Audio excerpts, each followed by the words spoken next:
We are live. I'm Mod Hotep. I'm here with Dae Bogan, Bill Kamek, and a slew of people, especially from Pensado students. Happy birthday, or happy belated birthday to Herb Trowick and Brian Lucy and Michael Graham. And then happy birthday today to Pensadian Dave Hadeen. Let's see. Dae Bogan is the founder of TuneRegistry, a next-generation music rights and metadata management platform for independent music creators. He is also the founder of Maven Promo, a marketing music agency. Dae, would you please tell us about yourself? Sure. Well, that was the most concise intro, so that's great. So really quick about my background is I've been in the music industry for a very long time. First as an artist, and then got onto the music business side.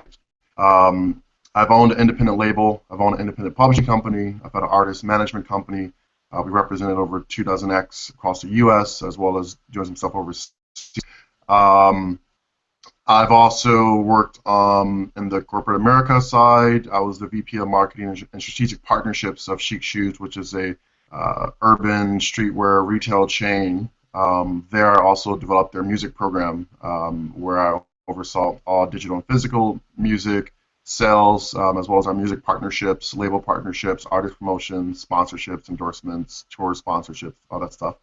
I spent the last few years in the music tech space. I've started up startups. Right now, my focus is on TuneRegistry, which is a music rights and metadata management platform, and we're really focused on helping the independent music community manage their music catalog and register their music rights across the right societies, and to help them directly. Our priority also is bringing in the metadata side of the business, how metadata powers music apps and digital music services, and integrating that into your music catalog. And I'm going to talk about that because that was a bunch of jargon. I also am a music educator. I'm a South by Southwest music mentor, so you can catch me at South by Southwest this past, well, if you were there last month, I was there. I am teaching the summer at UCLA, the Center for Music Innovation. I teach a course on music ventures, the business of music technology. And I taught last year at Emerson College, entertainment marketing, which included music marketing.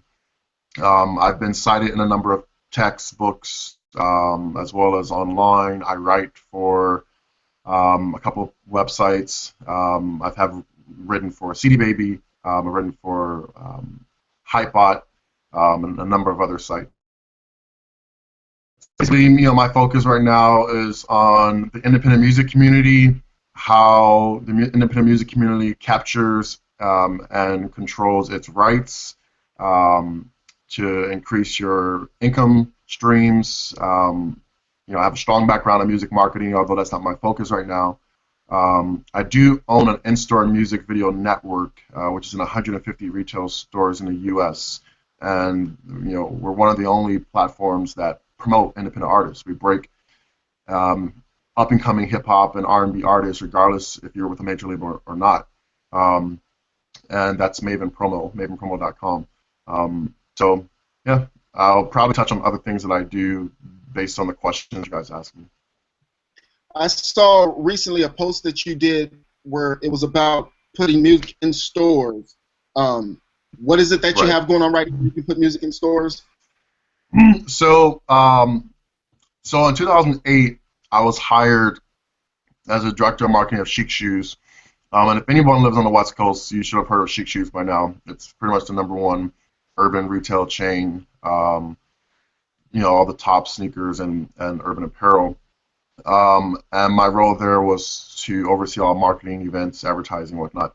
But also, like I said, I developed Chic Music, which was a division of Chic. And part of my job through Chic Music was curating the music experience in the stores, selecting music videos, working with labels, working with artists to create music programs, sell music products, and to obviously power the actual sonic identity of the brand. I left in 2012 and started my first startup that was funded called Chaspol Music, which was a in-store music video network. That has since become Maven Promo. We've added on some other services to help music marketing.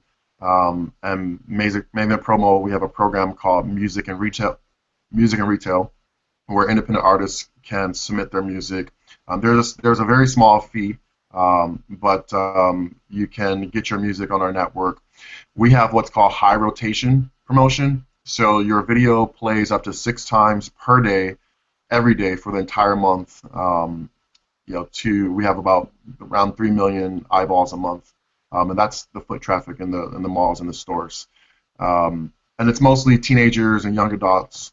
So it's definitely on target in terms of most independent hip hop and R&B artists. We do sometimes bring in other genres if it's a good fit for the network, but we primarily focus on hip hop and R&B for that particular network. Okay, so if I want my music put into the stores through Maven Pro, it's MavenPromo.com. That's correct. MavenPromo.com. Now, how do I get my music? What are the requirements to get my music? And so it needs to be a music video, lyric video, or artwork video. So if you don't have a music video, but you do have your MP3, you can make a video out of that with a promotional photo as a steal. So it's called an artwork video, or your cover art for your song. You submit that online. It's free to submit. So if you get rejected, then it gets rejected. It can be rejected for a number of reasons. We promote hip hop and R&B, and Chic Shoes is an edgy store, so we are able to promote music that a lot of other retailers would not be willing to play. But we still have standards to follow because it is a visual component of a store, and people are walking around with their parents and shopping or their kids. So it has to be family friendly enough without necessarily diminishing who you are as an artist. We don't edit your videos, like we don't necessarily take something out, but we do expect that we have the TV edit version, which means obviously no cussing, no nudity, no excessive violence, no visual drugs or weapons.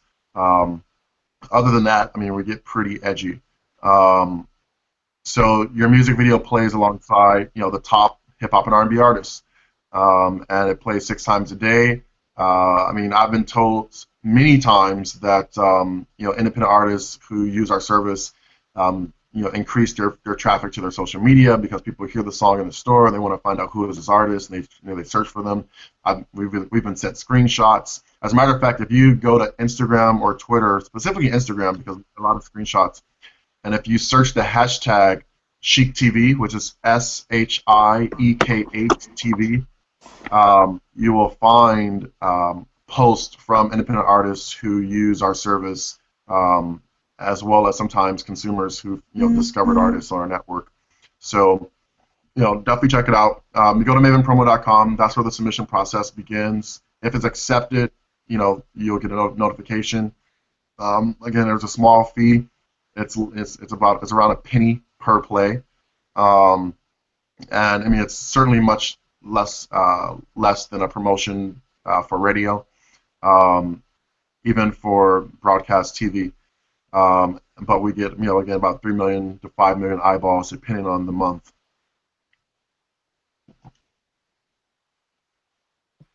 All right, CG, are you able to unmute yourself? Because if you can, I want you to go ahead and hit him with the first question since you're driving. Go ahead, CG. My question is just, you answered some of it. It would just be, where we need to go sign up for like royalties and stuff like that, and how do we make sure that the royalties are being collected properly? Yeah. All right. So one of the things that frustrates me as a kind of independent music industry or independent music advocate is it's very difficult for independent artists to keep up with the changes in the music industry. From not only the legal changes, there's a lot of legislation that's taking place right now, but also just the day-to-day process of managing your catalog, making sure that before you put your music out in the world, that it's registered where it needs to be registered, so that it's collecting the royalties that it's generating.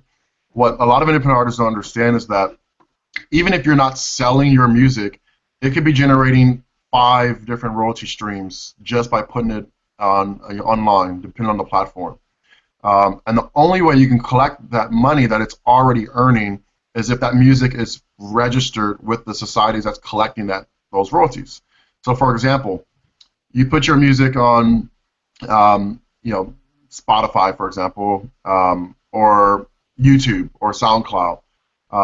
These platforms, depending on the type of platform they are, I'm not going to get into complete detail. They could be paying streaming royalties to HFA, which is Harry Fox agency, to Sound Exchange for what's called a non-interactive stream for sound recordings, a publishing performance royalty to ASCAP, BMI, CSAC. Depending on what app they are, they could be playing.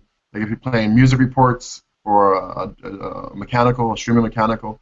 So there's a number of royalties that are being generated by your music that have nothing to do with whether your music was sold or not. All it has to do is with was your music performed. And depending on how people are accessing your music, if they're searching for your music and they can find it on demand and play it, then that's generating a sort of mechanical royalty that's being collected by Harry Fox and music reports, depending on the service. So, I've worked with a number of songwriters and with artists, as a manager, having to deal with the day-to-day, making sure their music was set up properly before we released it, so that from play one, it's generating royalties. A lot of times, artists think that just because you're not trying to sell the music, you're not going to make any money from it, but that's not true. It may be small, depending on how many plays you make, but it's important to see where those revenue streams are coming from. TuneRegistry, which you can go to our website, TuneRegistry.com, TuneRegistry.com, TuneRegistry.com. We're currently about to roll out in a private beta where we're inviting independent artists as well as managers and publishers and labels to sign up for our platform. TuneRegistry is going to help with this process because we've spent a year integrating the registration process across these different societies that I've just mentioned into one dashboard, into one platform, so that instead of you having to, let's say for example, you releasing one single needs to be registered in several places. Sound Exchange, potentially AARC, which is another organization that's collecting royalties. It's called the Alliance for Artists and Record Companies. Mm-hmm. It's collecting what's called DART royalties, which are from the Digital Audio Recording Act, and I believe this is something like that. And then there's other legislation that generates royalties, like the DMCA, Digital Millennium Copyright Act, and these royalties are being generated in the U.S. Depending on how your music is distributed, it can be generated overseas as well. We have reciprocal agreements with countries where music is rented, the sort of the way we rent DVDs here in the U.S. And when music is rented, for example, in Japan, that generates a different type of royalty. It's not the regular mechanical royalty here. So those monies are being funneled back through special funds, the musicians' funds, the sound recording fund, through a number of agencies. And the only way you can collect that stuff is if your music is registered. I get really frustrated. I deal with dozens of independent artists on a daily basis. I deal with hundreds of independent artists on an annual basis. And I see artists put up music on SoundCloud, on YouTube, on their Facebook, just promote, hear my music, listen to my music, but didn't do the necessary due diligence of registering that music before they put it up. So now that music is generating plays and views, and it's generating royalties because those systems, those digital music services and these online services have to pay these royalties anyway, regardless if you're collecting them or not. They just sit there in what's called unclaimed royalties because you're not claiming them. So that's where TuneRegistry is going to help is reduce the time that it takes to register your works. It's going to put it all in one place so that you have communication and notifications of your registrations in one place. And it's going to help educate independent artists on the different areas of royalties and the different agencies that collect those royalties. Do you have any idea when that's gonna come out? Because I mean, that would be great for us. Like for me, I know a lot about the whole song process, but royalties is like my weakest thing. Like far as like making sure everything's collected and stuff. Like I know a general like I got general information about it, but like something about what you're saying with the whole beta program would be great for Yeah, you can go sign up today to request invite to our private beta program. It's again TuneRegistry.com. Okay. And let me be clear. We're not only tackling the rights registration process. So TuneRegistry, again, it's a platform. It's an online platform. It's a music business catalog management. So you manage your music catalog. So information about your music, the writers, the co-writers, the splits, the publishers, their labels, the artists, everything is associated with your music. And then we have a registrations module where you register your catalog out to the right societies. But not only that, there's another part of music that people don't necessarily think about, and it's the metadata, which is the data about the data. That's what metadata means. And when you use an app, whatever music app you use, whether it's Spotify or Pandora or Tidal, and there's actually over 2,500 digital music services out there, probably even more than that, including webcasters, satellite music like SiriusXM, cable like Music Choice. These services, they get your music from your distributor, whether you're using a distributor like CD Baby or TuneCore or The Orchard or any of the other ones out there, and Grooves. And then the app uses third-party services to get the metadata about your music, or additional metadata. And that includes like Gracenote and Rovi. And what they do is these metadata services, they power the in-app features like search and music recommendations and audio recognition. Like there's a company called Audible Magic, which powers recognition of audio. When you upload a song to SoundCloud, it goes through Audible Magic and it helps them identify who's the rights owner of that music, so they can properly associate that music to the rights owners, and then also respond accordingly to the business rules that the rights owner has set. It may be to take down, or it may be to monetize this music by putting ads around it, and maybe to mute it, whatever the case may be. YouTube, it's called Content ID. So there's a number of companies out there that uses metadata, and that's their whole business. It's to aggregate metadata and license their databases to music apps and products. And those apps and products uses those metadata databases to power their in-app features: search, discovery, music recommendations, music audio recognition, playlisting, and all these things. And why is that important? Well, it's important because the services built algorithms around these data feeds and around the user base to determine what's going to be a music recommendation. And if your metadata is not properly set up, or if it's not delivered to those companies, there's a chance that you miss out on exposure opportunities. To be recommended in a playlist, or to be recommended as for a song, to be recommended to a user, it helps with your exposure.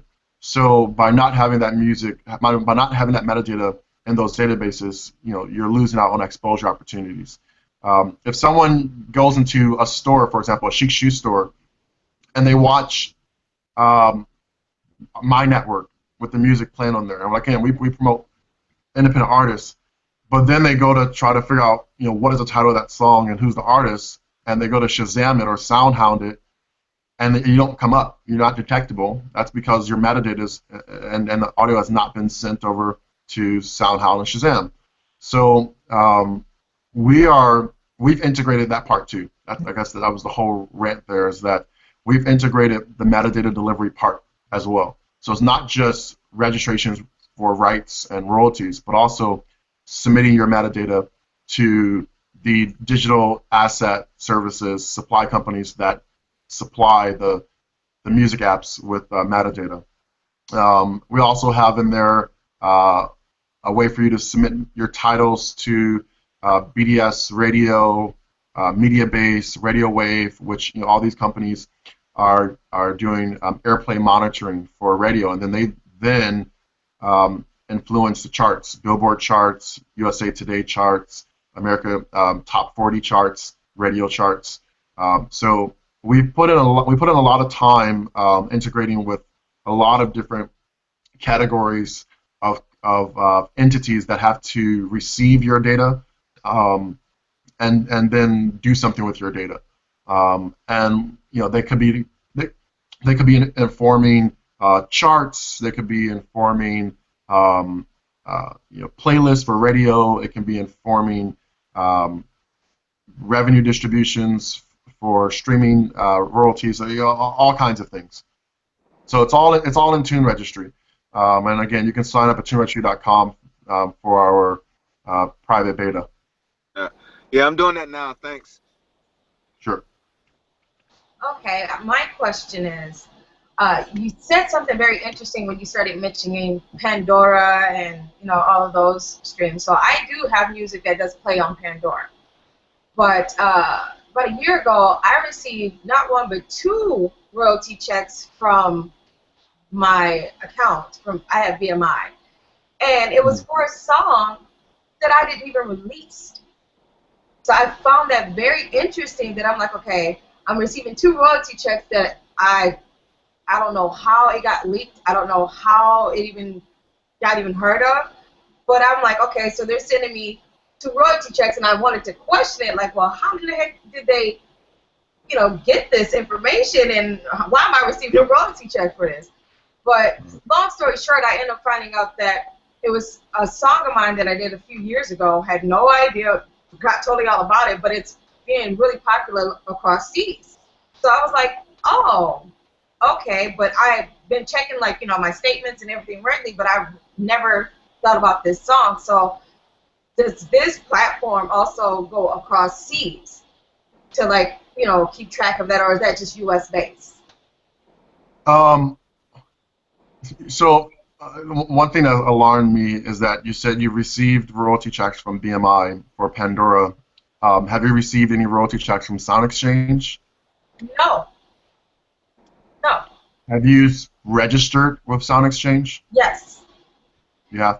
Okay, so you should definitely check their database, because if you're generating royalties with BMI from Pandora, then you're also generating royalties, provided that you are you're the featured artist, and I'm assuming you're an independent artist, which means you own the master as well. Right. So you're generating 2 royalty streams from Sound Exchange.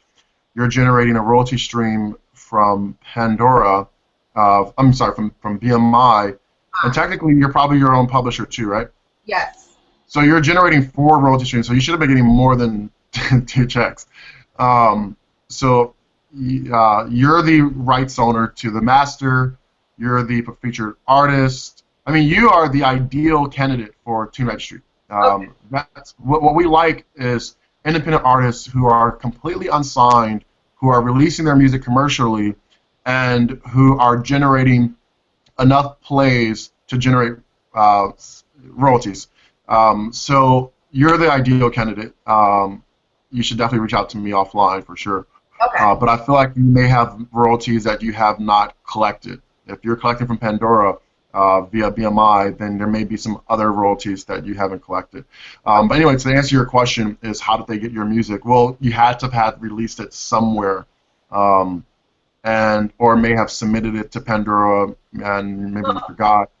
See, that's the thing. I have one song that I know for sure that I actually put on Pandora. This song that I got the royalties from is not. So that's why I was so baffled. Well, I mean, another thing it could be, and I'm not 100% sure, you need to talk to BMI, is depending on how the song was titled, it could have just been allocated to the wrong title. Like, I don't know what the title of the song is, but since you're the writer, then, you know, what Pandora pays is a performance royalty to BMI, to the publishers and the writers for the songs that they perform. Yeah. And you're the writer, so if they were performing 10 of your songs or just one of your songs, it still comes to you as the writer. They're not paying for the artist. So it may have just been, I'm not 100% sure, you have to check with your rep at BMI, but it could have just been misallocated, because I'm assuming you may have registered your song with BMI even though you haven't released it to the world yet, which you should be doing, which everyone should be doing. For that purpose, but maybe it was just some mistake. So would it matter if I just would, because it wasn't the full-length song, it was like maybe like a 30 to 45-second snippet, and next you know, I'm just seeing these checks coming in from it, and I'm like, well, snippets show up on Pandora, by the way. Like, they don't necessarily play. Sometimes there's just a portion of a song on Pandora. I've heard snippets of major artists on Pandora, like 30 seconds or 45 seconds. Oh, okay. Then it makes total sense then. So then, okay. Yeah. Okay. Yeah, but I think that if you're generating royalties via BMI from Pandora as a source, then you're also generating royalties with Sound Exchange. Okay. So you should be looking into it. And I mean, again, depending on where the if I have artists sometimes who are independent artists in the U.S. who are not doing that well here, but their music is playing overseas, and they're generating royalties overseas. Yep. And then other people step in for that. You know, there's another organization called AFM SAG-AFTRA Intellectual Property Rights Distribution Fund, which AFM is American Federation of Musicians, and they collect the non-featured artists, which are the background vocalists and the session musicians for recordings. They collect these sound recordings domestically as well as foreign royalties that are generated, and they have to find the backup vocalists and the session musicians to pay them out. So we actually did a recent partnership with them. We talk about it on our website. If you go to our blog, where we are, giving some of their members access to TuneRegistry. But there's a lot of organizations out there where you could be potentially generating royalties. Again, AARC, which is the Alliance for Artists and Record Companies, I think their website is called artistroyalties.org. They're collecting a whole different type of royalty from ASCAP, BMI, CSAC. ASCAP, BMI, CSAC are collecting on behalf of the writers, and Sound Exchange and AARC are collecting on behalf of the artists. So if you are both, then you have to register with both of those people, with all of them. That's the challenge that I talk about for independent artists. That when you're an independent artist and you're completely unsigned, you don't think of yourself separately as the artist and the writer. You just think of yourself as you. You don't think of yourself as the four different entities that you are. You're a publisher. You're record label, essentially, where we call a copyright owner of the master. You're an artist, the feature performer, and you're a writer. Those are four different distinct entities in the music industry, all collecting royalty streams from different sources. And if you're not registered with all of those sources and all of those for all those categories, then you're leaving money on the table. And if you go to any one of those organizations I've talked about, ASCAP, BMI, CSAC, HFA, Music Reports, ARC, Sound Exchange, SAG-AFTRA, AFM, SAG-AFTRA, Intellectual Property Rights, ARC, all these guys have what's called unclaimed royalty funds. And these are royalties that are sitting in their accounts, millions and millions and millions of dollars, that a lot of artists and copyright owners and writers and publishers have not claimed because they are not completely aware of all these different royalty streams, and they haven't done the work to register your music. To release one song requires you to register potentially, like for you, since you are the label and the publisher and you're the writer and the artist. When you release one song, that requires that you have that music registered with at least 10 different places. And if you're not doing that for every one of your releases, then you're leaving money on the table. Multiply that by an album with 12 tracks. Now you have 120 registrations to do for one album. That's why we started TuneRegistry, because that process can be overwhelming. Well, thank you. I truly appreciate that. I'm definitely going to go and check out TuneRegistry, because if I can get all the help that I can, collect some of this money that's probably sitting out there and I have no idea, yeah, that'd be nice. Yeah. I have a question. How would a session musician collect royalties? I want to do a whole panel, and we're actually working on it right now at SAE Institute for different categories: producers and engineers. I just had a call with Maureen, who's the director of the Recording Academy's Producers and Engineers Wing, which is the only wing in the Recording Academy with about 6,000 members, which are producers and engineers. Yeah, I'm in that wing. You're in that wing, perfect. Yeah. So that wing, we're trying to help out. There's royalties that's generated for producers and engineers, potentially, but that's a whole different beast, because producers and engineers, unlike artists and record companies, they're not covered under the Copyright Act for sound recordings. So you don't have an allocation of royalties under the Copyright Act. You have to do what's called a letter of direction, and it used to be a crazy process, and it's getting better, thanks to the Recording Academy Producers and Engineers Wing working with Sound Exchange to make that process better for producers and engineers. But when you work on a record, and I know you asked about session musicians, and I just went off to producer and engineer, but I produce and engineer as well. Okay, so if you're a producer and engineer and you are working on a record and you have a commitment from an artist to get a royalty on that sound recording, and I'm not talking about the publishing, the underlying publishing, right? I'm talking about the sound recording, because of engineer normally doesn't have any involvement in the creative side of creating the composition, but a producer might.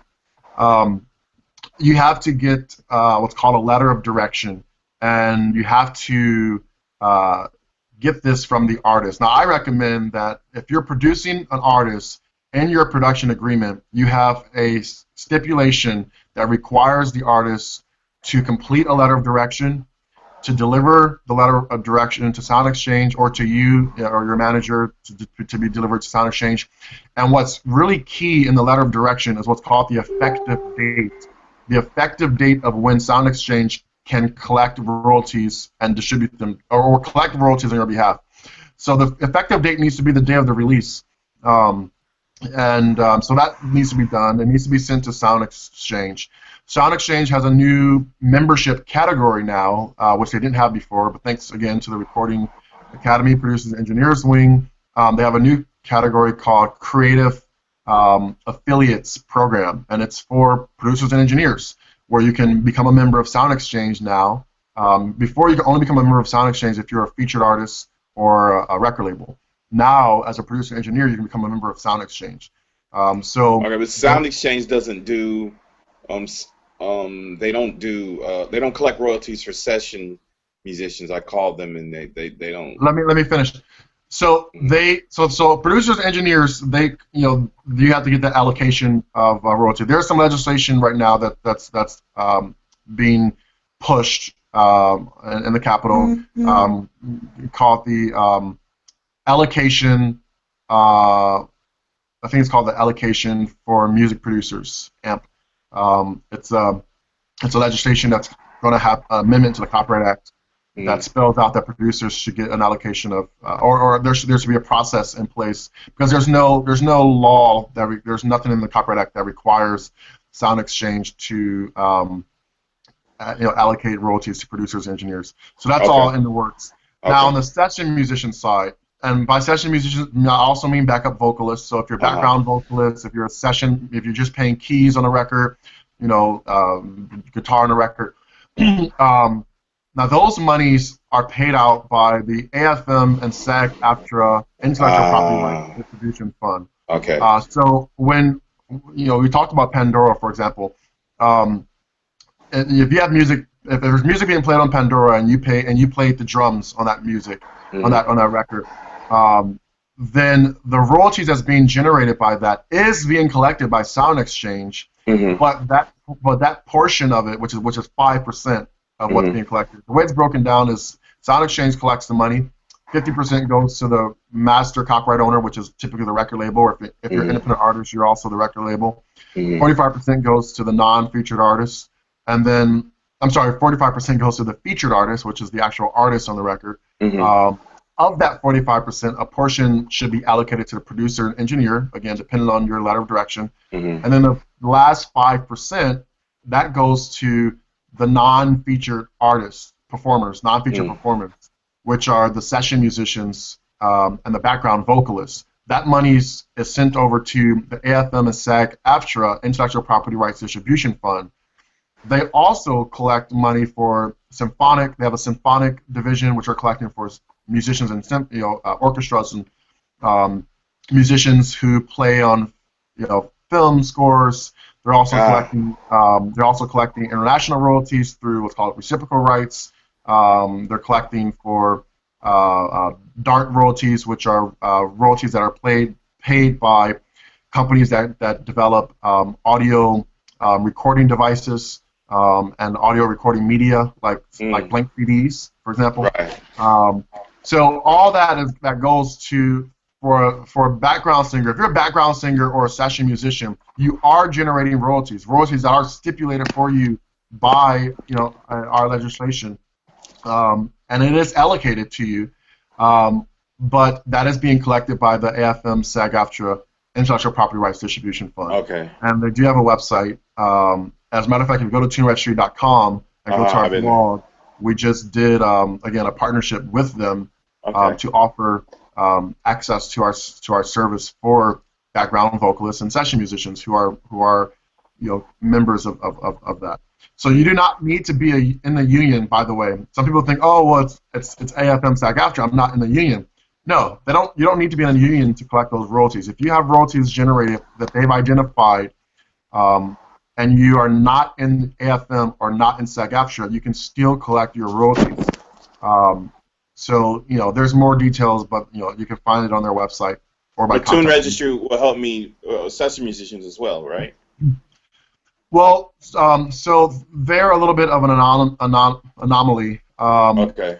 They do not take in registrations, so you can't register music. What they do is they get information from Sound Exchange and from a number of sources on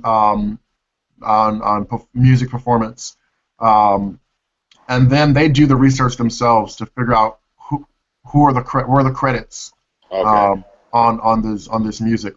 So they have to look at the credits. Now we have a way to potentially work with them. We are in talks right now because in our system we do have a whole section on production credits and performer splits, in addition to writer and publisher splits. So the information that they need are the production credits. Who played what on the song? Who did what? Okay. Yeah. Well, beautiful. Okay, I think I can jump in here. I just wanted to know. Oh well, first let me. Hi, Dwayne, and I wanted to know from the international audience, because I'm in Canada, can you also help people worldwide? It's just an American company, American Registry? Yeah, so we are, our initial launch is US, and we have milestones to roll out to other countries, Canada being the top of the list because it makes sense. We've already been in communications with the top executives at SOCAN. So we our initial rollout is going to be for U.S. That being said, if you are an artist or a writer who comes to the U.S. and writes here or records here, you may be generating royalties here in the U.S. And if you join ASCAP, BMI, or CSAC here in the U.S., then you can use our system. So, you can be a writer in Canada, member of SOCAN, and a writer in the U.S., member of ASCAP. And as an ASCAP member, you can use our system. All right, and that would be the easiest question I'm going to ask you. Now for me to get a little bit harder. The audience watching, some are in different points in their career, working up to use your service or to do something along the lines of what you do career-wise. You write a lot, you have a lot of blog posts, so many blog posts, but a couple of words stuck out to me, and you said it earlier when you started talking about the company that you're starting, TuneRegistry. Frustration. Things frustrate you. I see in a blog post that a lot of people see you as a gatekeeper, and you get sent music because you've had so many roles. My question in there is a couple. How did you make the decision to get into where you are now? In terms of the frustration, was there something that frustrated in your previous career that you're trying to right the wrongs of? And for people who keep sending you messages in terms of, hey, listen to my stuff, what advice do you have in terms of using your past experience? Should they do? If not you, where should they go? Great questions. A lot of questions. So like I said, I was a aspiring artist myself. I've been in musical groups since I was a kid. I'm third generation music industry. My dad was a music manager and owned a concert hall and put bands and artists on tour and promoted groups, owned a label, owned a management company, owned a publishing company. As a matter of fact, everything I've done so far outside of the technical side of the music industry is essentially exactly what my dad has done. He's promoted concerts. I was a kid running around backstage in his concert hall with like Boyz II Men, performing on stage, stuff like that. So, I grew up, as a product of the music industry, if you will, or I wouldn't say that product because I wasn't signed to a label or anything yet. But I was in a group with my brothers, and then I went off to my solo thing. And I came to LA. So I was an aspiring artist like everyone else, pretty green. Even though I was familiar with the music industry, I was still pretty green when I moved to LA. I was 18. And somehow, I also had a set of skill sets, organizational skills, communication skills, strategy and business skills that had nothing to do with music that I applied to the music industry because a lot of my friends, and not just music, I've also dabbled and dabbed in film and TV, and live entertainment, but having friends who are also kind of young, aspiring somethings in LA, we've kind of built communities around each other, especially when there was no social media when we moved here. So I kind of became the leader in my group in terms of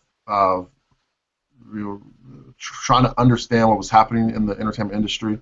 And trying to help us, myself, as well as my friends, to kind of navigate that. I spent a couple of years, doing events, and through that did a lot of networking and got more interested in the business side. And as my interest on the business side of entertainment started to rise, my interest on the performance side as an artist myself declined. So I kind of switched over to being more interested in the business side. And as I became more interested, I'm in Los Angeles. There's thousands of independent talent here who would love to talk to somebody about the business. So I became kind of that go-to guy. That being said, I went to UCLA. I double majored in communication studies and sociology. I own a couple of businesses while I was in school. And right after I graduated, I became the head of marketing of a retail chain. So business and marketing has been my skill set since I was a teenager, even studying it in high school and applying it in high school. I had a business then. So I've always been interested in businesses, and I've started music businesses since 2006.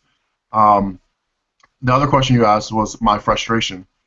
Yeah, totally frustrated with the music industry. I mean, I was an independent label owner, an independent publisher, and an independent artist manager. And just like the thousands of those guys out there and women out there, we're frustrated with not only trying to keep up with all the changes because, the reality is the big guys, the major labels, and when I say big guys, I also mean the big independent labels.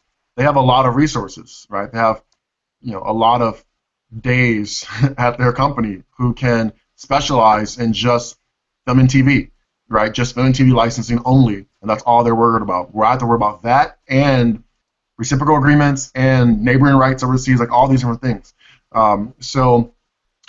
It's, the frustration is because a lot of the earlier, right before the big National Music Publishers Association settlement with YouTube, only the major labels, and it's the kind of the case. The major labels get to eat first. The major independent labels get to eat second, and then all of us little indie labels fight over the scraps. And in terms of licensing deals with digital music services, in terms of performance opportunities for our artists at festivals and concerts or venues. I've been a promoter. I've put on shows. I've put on showcases. I've produced tours myself. I've gotten projects funded by brands. But even all these things, all the resources that are allocated from brands even to the music industry, it tends to go top down, which is understandable because they're trying to get the biggest bang out of their buck. But so that's frustrating.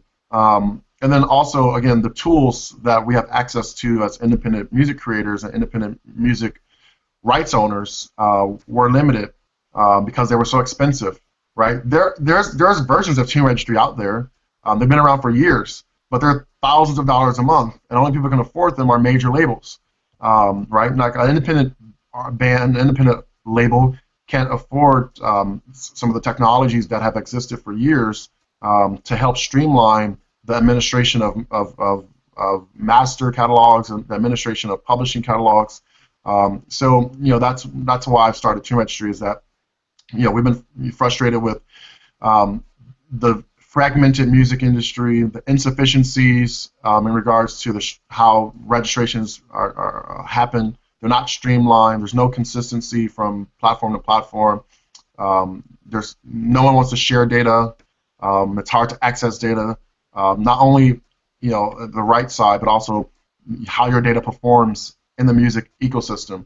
You have to have a subscription to BDS Radio to be able to get your reports, or to SoundScan to get your reports. And I know these guys, and I'm dealing with them, and they're they have a reason for what they do. It's profitability, but the challenge is how does the greater music industry make these tools and resources and information accessible to the independent music community, which, by the way, generates more revenue than the majors, any one of the three majors.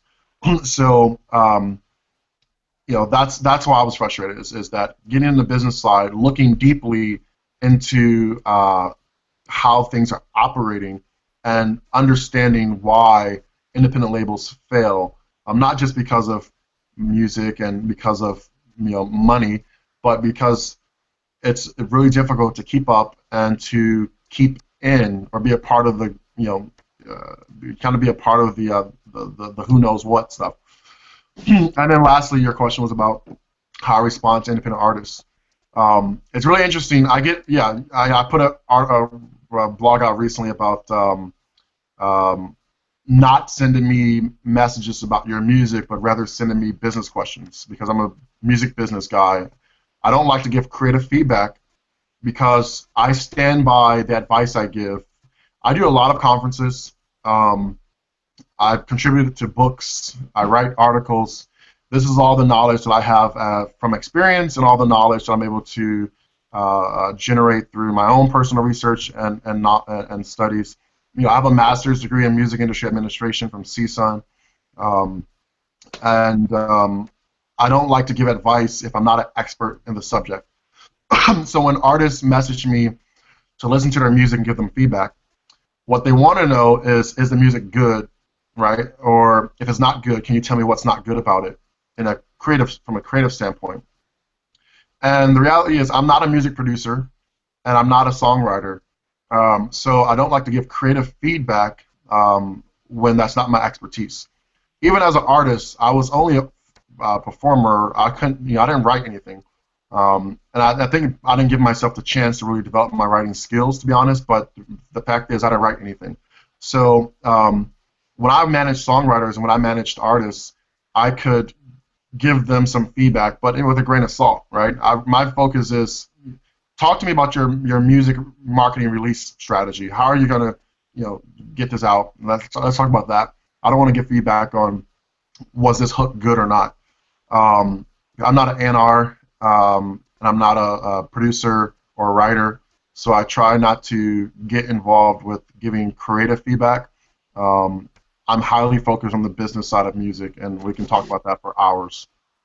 Well, if I can channel some of that, is there a trend that you see happening that more people should jump on in terms of that marketing strategy?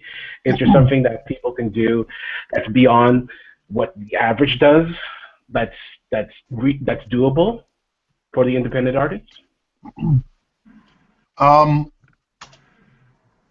It's really still, I mean, I know it's kind of cliche now to talk about social media and music, but the reality is social media is what's going to push independent artists.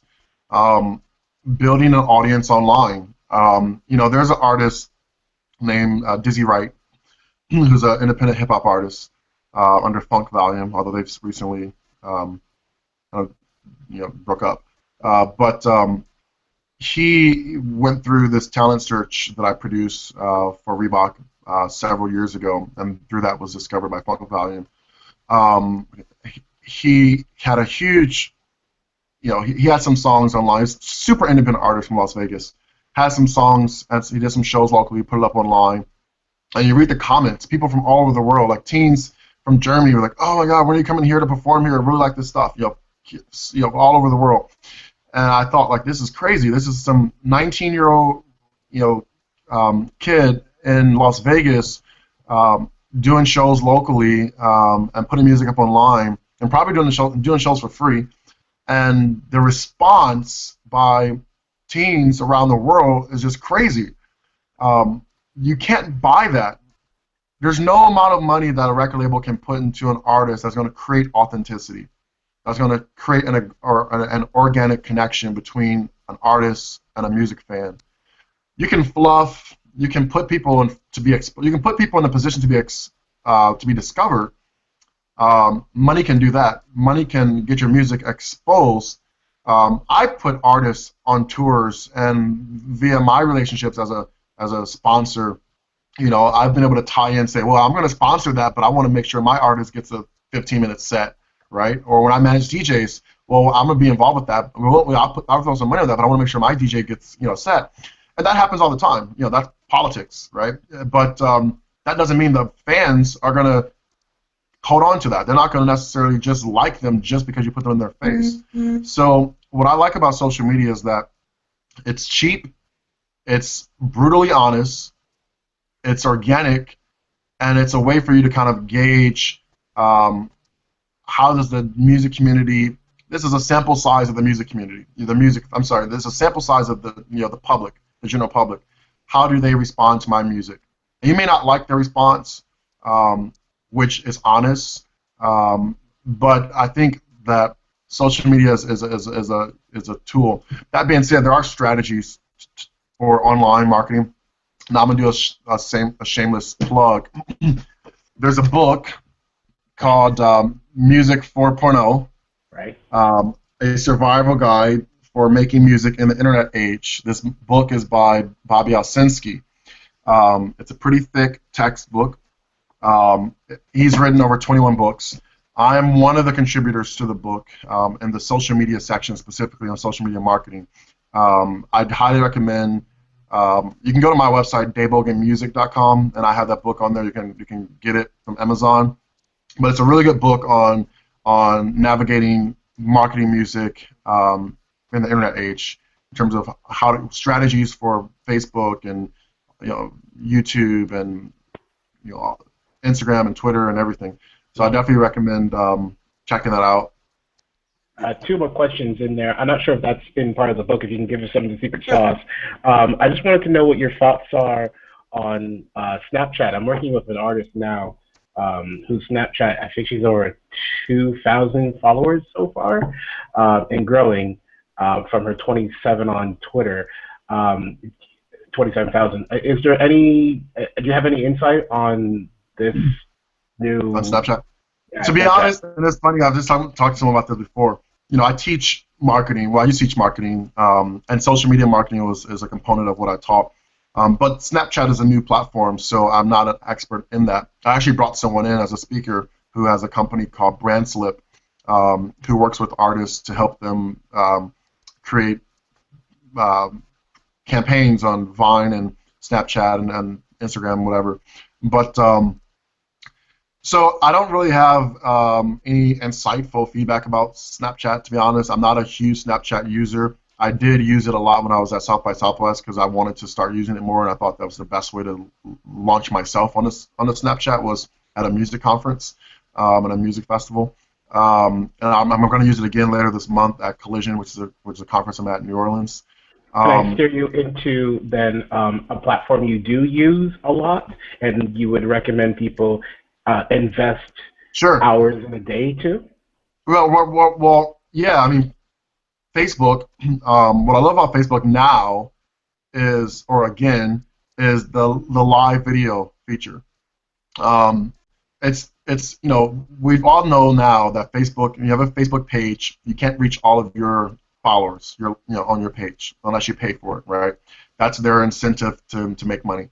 Or they incentivize you to reach your members or your followers by paying to boost your posts. But with the live video, which they're really trying to push that feature, they do announce it out to all of your followers. So I do like the live video feature, and it's something you can do from the studio. Maybe here's 30 seconds of a song I'm working on, like just something you can come up with as an artist. But I do like the live feature. It's the only alert or notification that they do send out to all of your followers without you having to pay for it. So that's that. For Twitter, there used to be a tool that I used to talk about a lot called Thunderclap. I'm not sure if it still exists anymore. To be honest, I haven't checked it up. But Thunderclap. .it or Thunderclap it is it still exists. So it's a really cool platform that helps you amplify your message on Twitter. It's kind of like a crowdsourced message. So you create a message and you use Thunderclap, and then people subscribe to that campaign, which is your message. And then on the date and time that you want that message to be shared, Thunderclap will share that message across all of their social platforms, all of those people's Twitter, so that you are generating kind of a little bit of buzz depending on how many people subscribe to that campaign. So I like Thunderclap. The website is thunderclap.it, like Thunderclap it.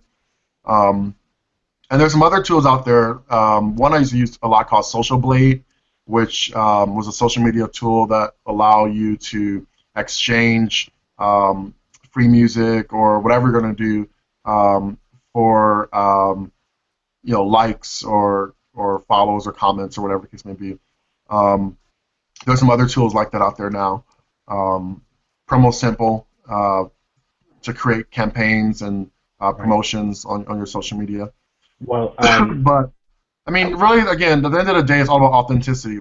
If you're authentic and people connect with it, then it's going to grow organically. Everything else is a strategy. Strategies are inherently coercive, if you will, but in a good way. But you need to have a strategy on what you're posting and when you're posting it and what platform. My last thing about social media is you don't have to be on every social media platform. You need to really focus on what works for you. If you're getting a better response on your Twitter than you are your Instagram, then do more on Twitter.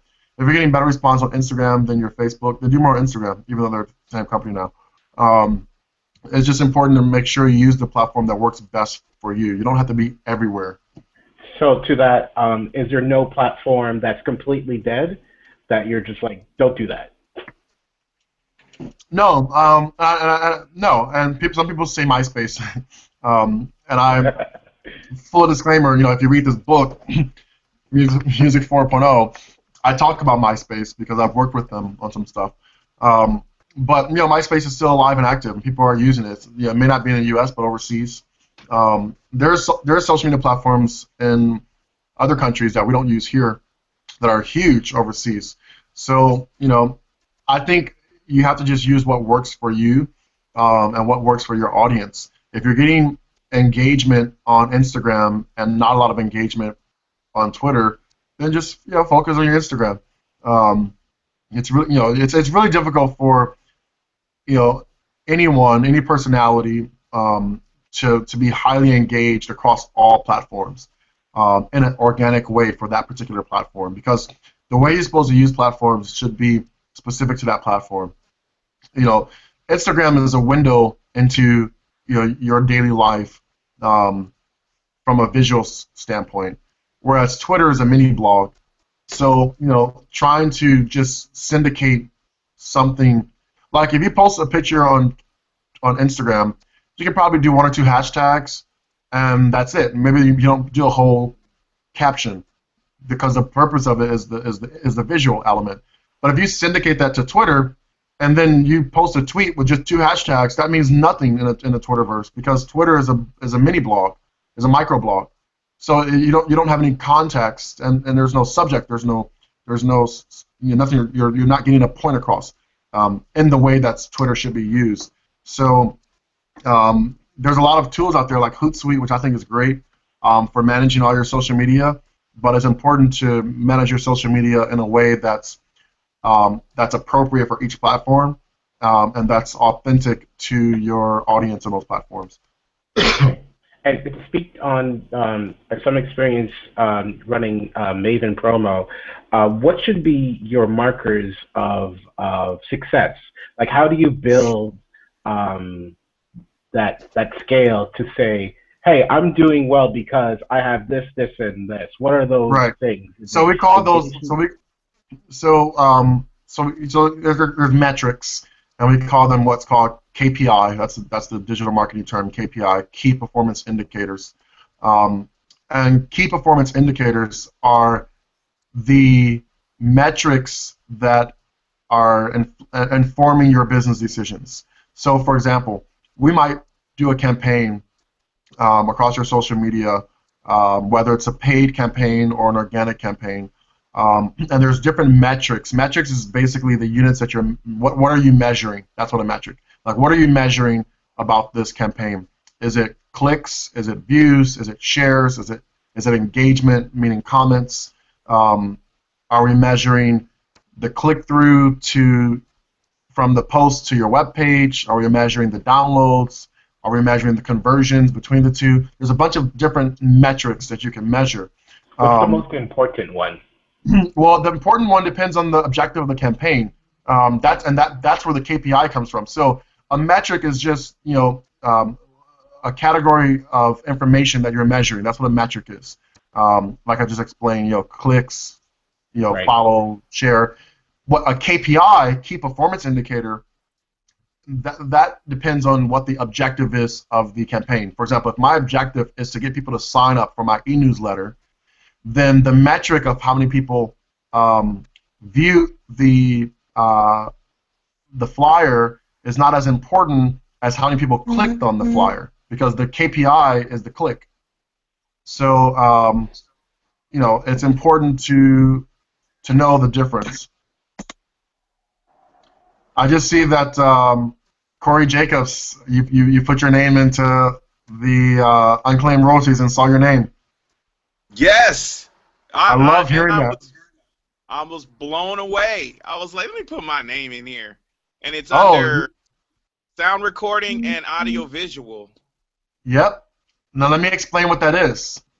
And I'm sorry to jump off, Dwayne, but I just saw that and I got super excited. Oh, no, that's fine. I saw the same message. I got super excited when I saw that, Corey, because this is the stuff that I'm talking about. People don't know that they're literally leaving money on the table. I was at South by Southwest. Over 200 bands and artists that played at South by Southwest last month have money at Sound Exchange Unclaimed, including Don Richards. Really? From Invoke? Yeah. Don Richards, who was from what was the PDD girl group? Invoke. Man. So with Neo. No. Not Don Richards. Oh, must be a Don Richards. Anyways, the point is, there is money that has been unclaimed across every royalty agency. I'm happy you just looked yours up while we're talking about it, because it's kind of what I'm talking about. Now, you mentioned the audio-visual fund. Like I said before, AFM and SAG-AFTRA Intellectual Property Rights Distribution Fund collects royalties from multiple sources, and they have different funds. They have the Sound Recording Fund, they have the Audio and Visual Fund, or division, and they have the Symphonic division. The audio-visual is film and TV, or any kind of synced media. So if you have money in that, that means you performed on a song or a record that was Dirty Money. Thank you, Snipe. Don Richard from Dirty Money, but which again P Diddy's group. But that means you performed on a song that was in a film or TV. So that's where that audio-visual money comes from. So go ahead and get in contact with them, collect that money. I'm happy that I was able to do that, make that connection for you. But if you have money there, you might have money somewhere else. So you need to look at ARC, look at Sound Exchange. I'm at Sound Exchange, and I just sent the invite for TuneRegistry. And I'm gonna check the other ones. Also, quick question: I played on a Beyonce record, her first record, B-Day. I played on "Still in Love." We were not credited when the album released, but I can tell by the version that they used that yeah, get in touch with. So the challenge, and again, you're a really good candidate for us too. Challenge. And by the way, message me directly after this, and as well as the I forgot the lady name that I talked to you earlier. But the challenge with the non-featured performers, vocalists, session musicians, is that your ability to collect royalties entirely depends on the credits that were published against that track. That particular version of the track. So if AFM SAG-AFTRA cannot find that, then they're not gonna be able to find you. Okay. You can't register. So you can't register with them.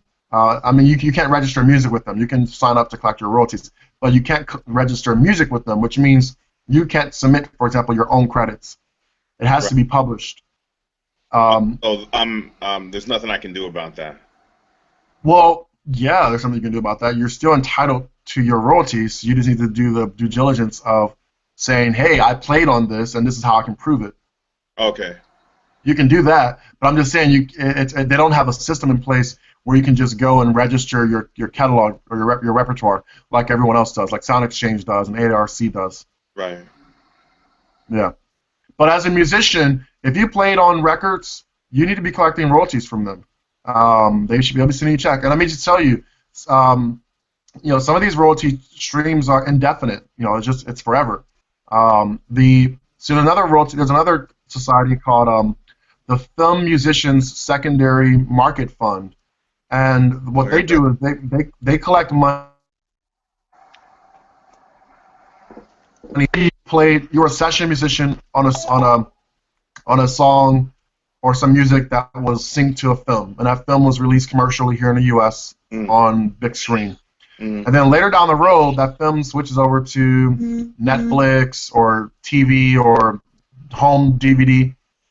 The Film Musician Secondary Market Fund is now collecting royalties from that, and they collect those royalties indefinitely. So however long that film, there's films from the 70s and the 60s, and that are still out on what's it called, the Citrion collection on like Hulu, the old films that are generating royalties. And the musicians have since, some of those musicians have since passed away, but now they have beneficiaries. So their kids or their grandkids are now collecting those royalties. It's an indefinite royalty until those works go into. She has to put her. She has to put her audio. Can you put her on mute? Oh, there we go. All right.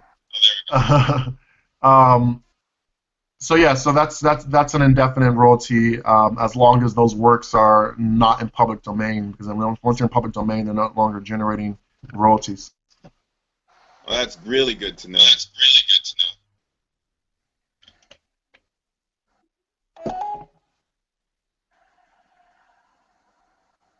Any other questions? All right. Well, I had a question. My name is Andres, and I've been doing like music lessons and stuff like that. I'm like a music major as well. I also came up and noticed that you went to CSUN. Yes. Yeah. Now, I'm wanting to go CSUN. I actually auditioned and everything. Passed all that stuff, and now I'm on the wait list to do something like that, but for music therapy. I'm trying to do the music therapy program over there. I was also asking a little bit more about what did they need from you as far as to become, a major in business for music therapy. So I went to CSUN for my master's in music industry administration. They take in students with a variety of backgrounds. Some of them were music performance majors in undergrad. Some from the humanities, some from the social sciences, some from business. So it's a variety. You can Google search CSUN Music Business Administration and find information on that. But it's a master program, so if you're looking to get a master's degree in music business, that's what the program is for. It's not a performance program. Now there's a music performance program, but that's separate from the business program.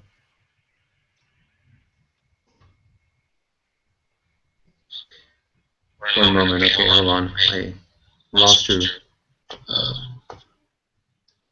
Can't hear you guys. Can you guys hear me? We can hear you. Can you hear me? We hear you, Andrew. We hear you back. Do you answer both of your questions?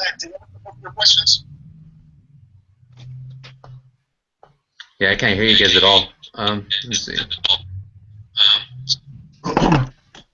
We hear you, but you might want to.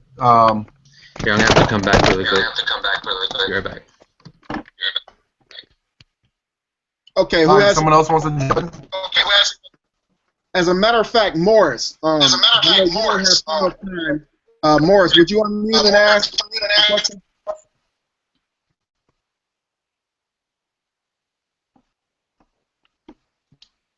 Okay, Morris, you're unmuted, but we don't hear you. Just type your question over to the right.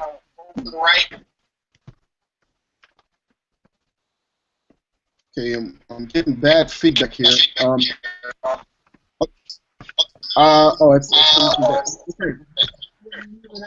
Morris, are you able to type right? Dae, the feedback is coming from yours. For some reason. Are you able to turn your audio down, Dae?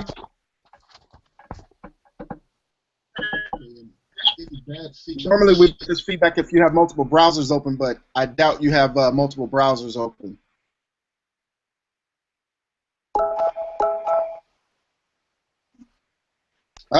Okay, Morris.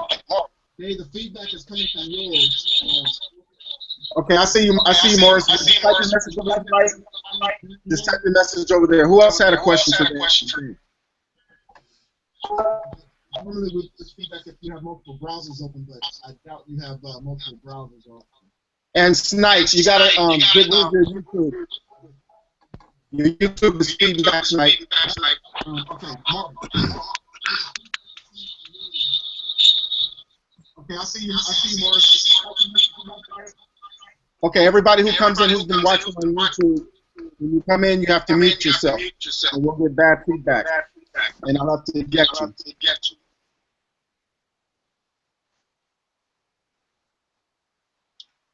All right, Morris, ask your question over there in the comments. Let me read one of these questions off from these guys over here. It says, Dae, you touched on SOCAN. Does registration with SOCAN cover all YouTube and other registrations? Is the metadata registration covered with SOCAN? And does this carry into the U.S.?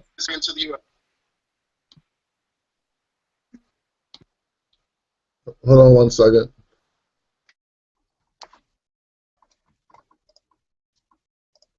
You're fine right now, Dae. I'm fine? Okay, hold on one second. I'm trying to switch over because my phone battery is dying, so I'm trying to switch over to the computer again.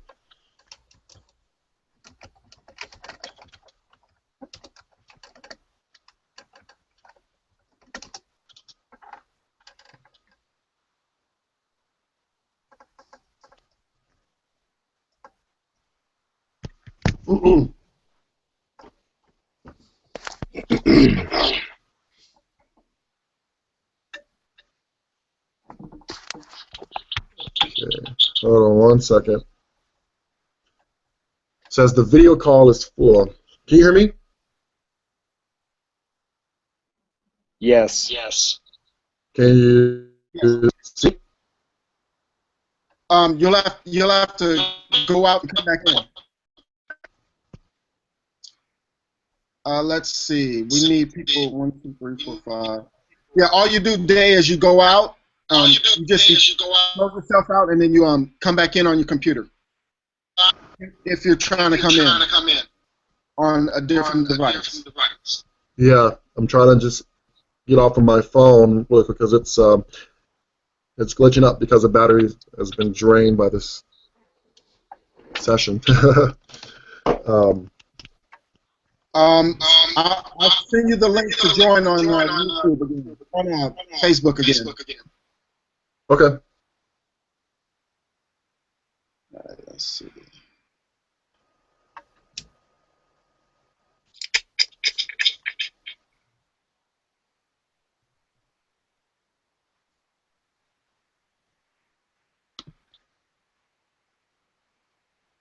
The problems of the digital.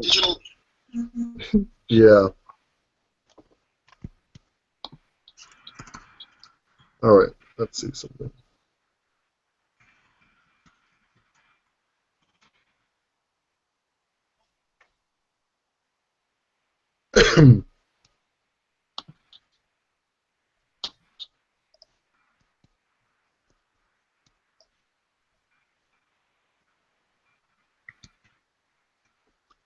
All right.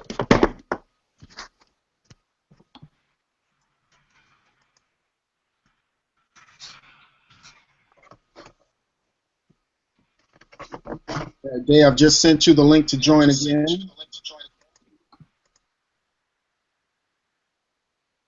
On Facebook. Let's see, 1, 2, 3, 4, 5, 6, 7, 8, 9, 10. Somebody has to leave.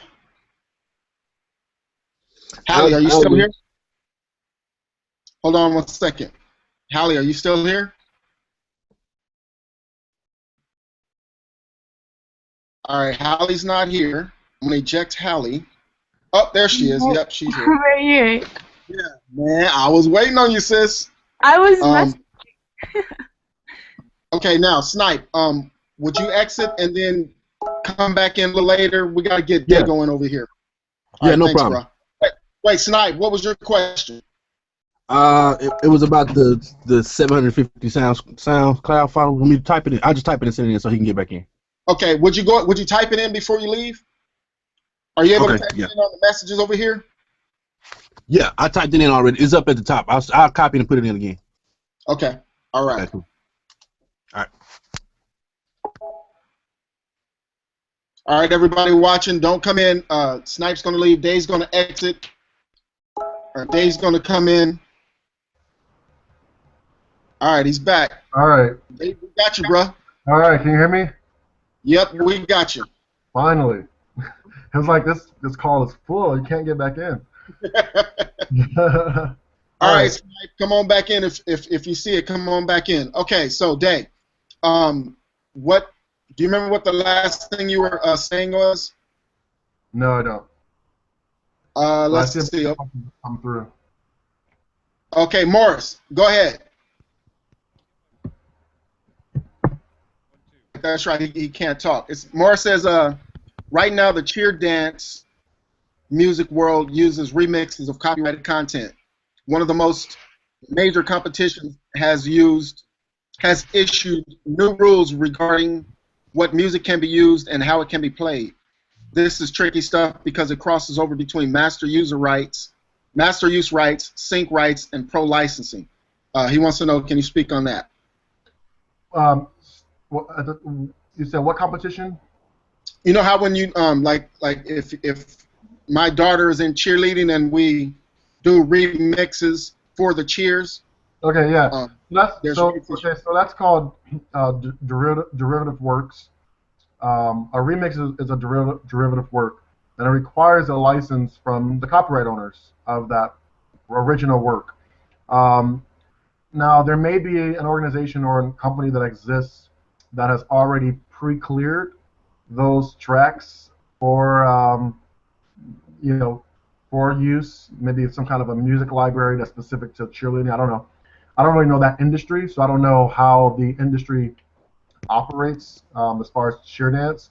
But the copyright scenario behind it is called a derivative work to recreate or to create a new work based off of the original, right? So the remixes that you hear in cheer dance. Now, as far as when you go to a cheer competition and they're performing against that derivative work, the venue in which the competition is taking place is paying a performance royalty. They have a license which they have to pay out to the writers of that work, and if that performance is recorded, captured in video, and then that video is distributed, then there's a sync royalty, and all that is normally stipulated in the license between the music licensee and the original copyright owner. So all those details may be all in the license. It may include performance rights, mechanical rights, sync rights, derivative work rights, all in one license.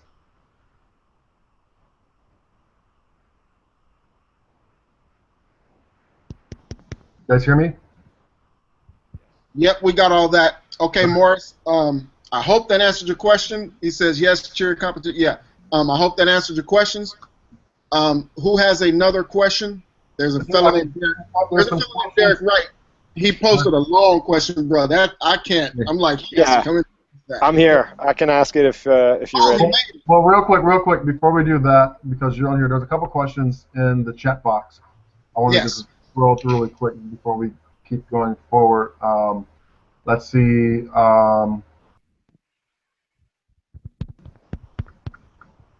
Snipe Young has a question. He says, my question is, I have an artist. We dropped a single independently on March 18th, and to date we have 756,000 plays on SoundCloud. Congrats, by the way. And 30,000 on Spotify. I'm not getting the response I expected, but what do I do now? So I'm assuming that's a marketing question. And the question I'm assuming is not about the royalties associated with that. So there's a company called BuzzAngle. BuzzAngle, BuzzAngle, which just launched last year and getting a lot of buzz, ironically. But BuzzAngle is a platform that allows you as the music industry to create their own charts. You can create over 250,000 customized charts, and they pull in data from digital music services, from music retail, from social media, from all these different sources to create charts. And you can build your own chart based on their information. But it's really useful because it shows you a day-to-day snapshot of how your music is performing across the digital music ecosystem. And that may be looking at streams, maybe looking at downloads, maybe looking at social media stuff. So it helps you pull together and create a chart. Now, if you're getting this kind of plays on SoundCloud and Spotify, then I'm assuming then you have a decent online music fan base, which means you might be a good candidate for music reviews by blogs and websites. So if you want to help boost the momentum, then you want to get your music reviewed by music websites and music blogs who are going to review the music, talk about it, link to the music, and that'll keep the momentum going. So that's my feedback on that. Another question was from Jimmy Jack. He says, you touched on SOCAN. Does registration with SOCAN cover all of the YouTube and other registrations? Is the metadata registration covered through SOCAN? Does this carry into the US? So, okay, so your question is two parts. One is, does the registration with SOCAN cover all of your YouTube and other registrations? No. So SOCAN is a performing rights organization, and what they do is collect royalties from music users like YouTube, and then distribute those musics out to writers and publishers. As a writer, if you are in Canada, then you need to register your music with SOCAN so you can collect your royalties, your performance royalties. But that's only one type of royalty. There's mechanical royalties. There's, again, we talked about sound recording royalties. So there's different collecting societies that you have to register with in Canada. The second part of your question was, is the metadata registration covered through through SOCAN? Does this carry into the US? Well, let me just clear something up. You're not registering metadata per se with SOCAN. You're registering rights information and splits with SOCAN. You're registering who are the writers and publishers on this song and how much of that do each of us own, so that when SOCAN collects license fees from the digital music services or any kind of company, mom and pop, coffee shops, arenas and cafes and malls that are all generating public performance royalties, they then distribute that out based on how you registered that to be distributed. Metadata is different. Metadata is used by digital music services to power their app features, and that information is not sent from SOCAN to Gracenote, Rovi, all those guys. A lot of the digital music distributors, they do submit to Consolidated Independent, and they submit to 7 Digital, Omniphone, MediaNet. These are all digital music service asset providers. But we focus on the metadata to metadata suppliers like Rovi and Gracenote, and what's called audio fingerprint suppliers like Audible Magic and Acoust ID. Our website, TuneRegistry.com, has a page called Network, and it breaks down the different. It breaks down our network, all of the different categories of exchanges. We call them exchanges. So all the exchanges that we deliver to. All right, so I'm gonna move on. There's a question from Dave 4. By the way, we're Facebook friends, Dave. I saw that beard. I was like, oh, there's Dave's beard. I wanted to know about beat makers who lease their tracks to artists. When an artist releases their track and it gets plays on Pandora, Spotify, YouTube, etc., is the beat maker entitled to royalties, and what are the prerequisites and methods used for collecting? So beat makers fall into that discussion I had earlier about producers and engineers, and how there's no copyright law that stipulates that beat makers, I'm using the word beat makers because that's what you're using right now, gets anything against the sound recording. But as a beat maker, technically you're a writer from what publishing is concerned. So when you lease your beats on websites that lease beats, you have to do two things. You have to read the terms of service and conditions for you as a beat maker. You have to make sure you read the terms of service. You have to see, am I granting the end user, being the artist who's leasing your beats, am I granting them, what rights am I granting them? Am I granting them public performance rights?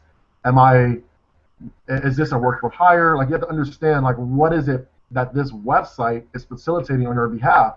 Because when you sign up to a website, you agree to their terms of service, and their terms of service could say that we get 10% of the publishing because we are the, as a kind of a finder's fee, if you will. It all depends. So you have to understand what rights you're granting based on the website you're using, and then the end user. Sometimes you have the ability to set the rights on those websites, so you can set the rights with the artist. So you have to tell the artist, you can lease my beat for X amount of dollars to record a sound recording, but you can put limitations on that. You can say it can only be released on streaming sites, or if you release it on CD, then that's a different story, because as it released on CD, then there's mechanical rights per CD that's duplicated. So the mechanical royalties is 9.1 cents per CD.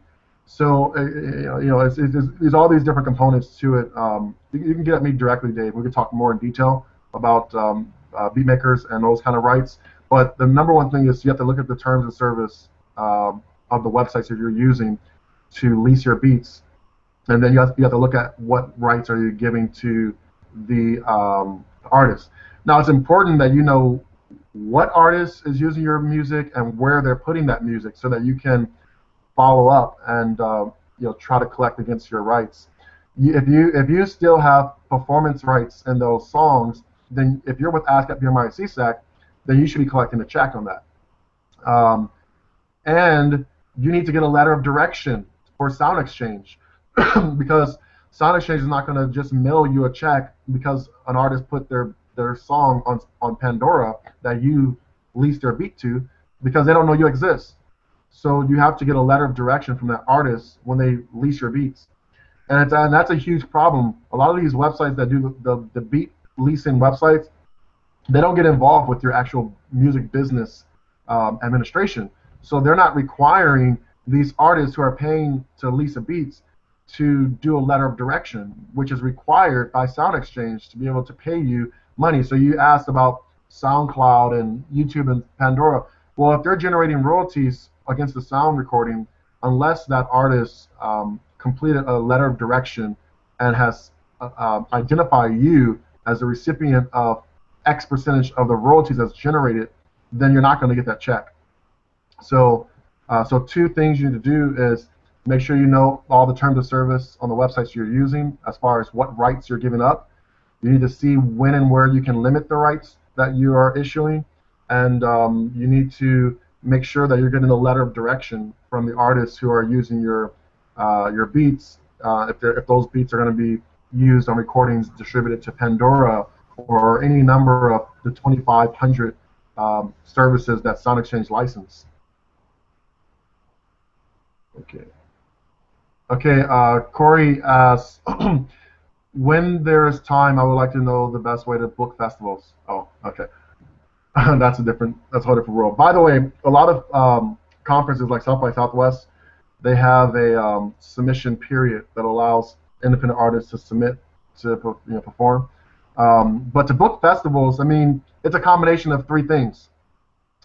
Are you currently a performing artist with a booking agent who has relationships with festivals who can get you booked at a festival, or are you buzzing somewhere where a festival booker identifies you from a blog or a website or Hype Machine or something, some kind of chart, and they reach out.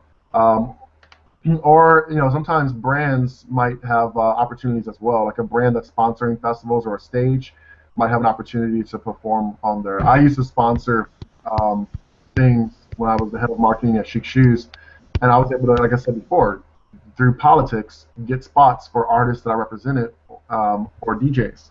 So that's that's another way. I saw. Let's see. There was a. How did I look at these questions? I thought there was a big question that popped up. If my mic is working now, I'd be happy to. Yeah, I hear you. A question. Who was that saying they had a question? That's me, Matt. Morris? Yep. Oh, okay. You're low, but go ahead. Let me turn it up a little bit. There you go. Testing 1, 2. Is that better? Yeah, and Dae, that long. If there was a long question, it might have been Derek Wrights who's in here. He has a long one typed up there. I saw the spot pop up, but then I don't know how to get back to it. Okay. I'll get to him. Morris, go ahead. Let me get over here to these questions. All right.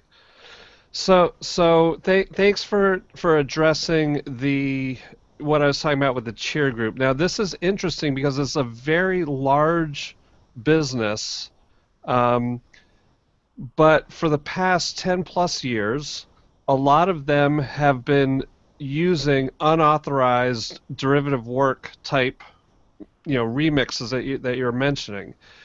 The question is who is on the hook for that derivative work? Because these people aren't like. Okay, the answer is everyone.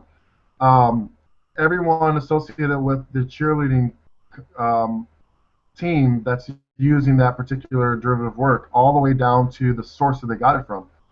It passes through. Because if I'm going to sue copyright infringement for my work that's being used in a cheerleading competition, I'm suing everyone until someone gets the blame that the court, until it sticks.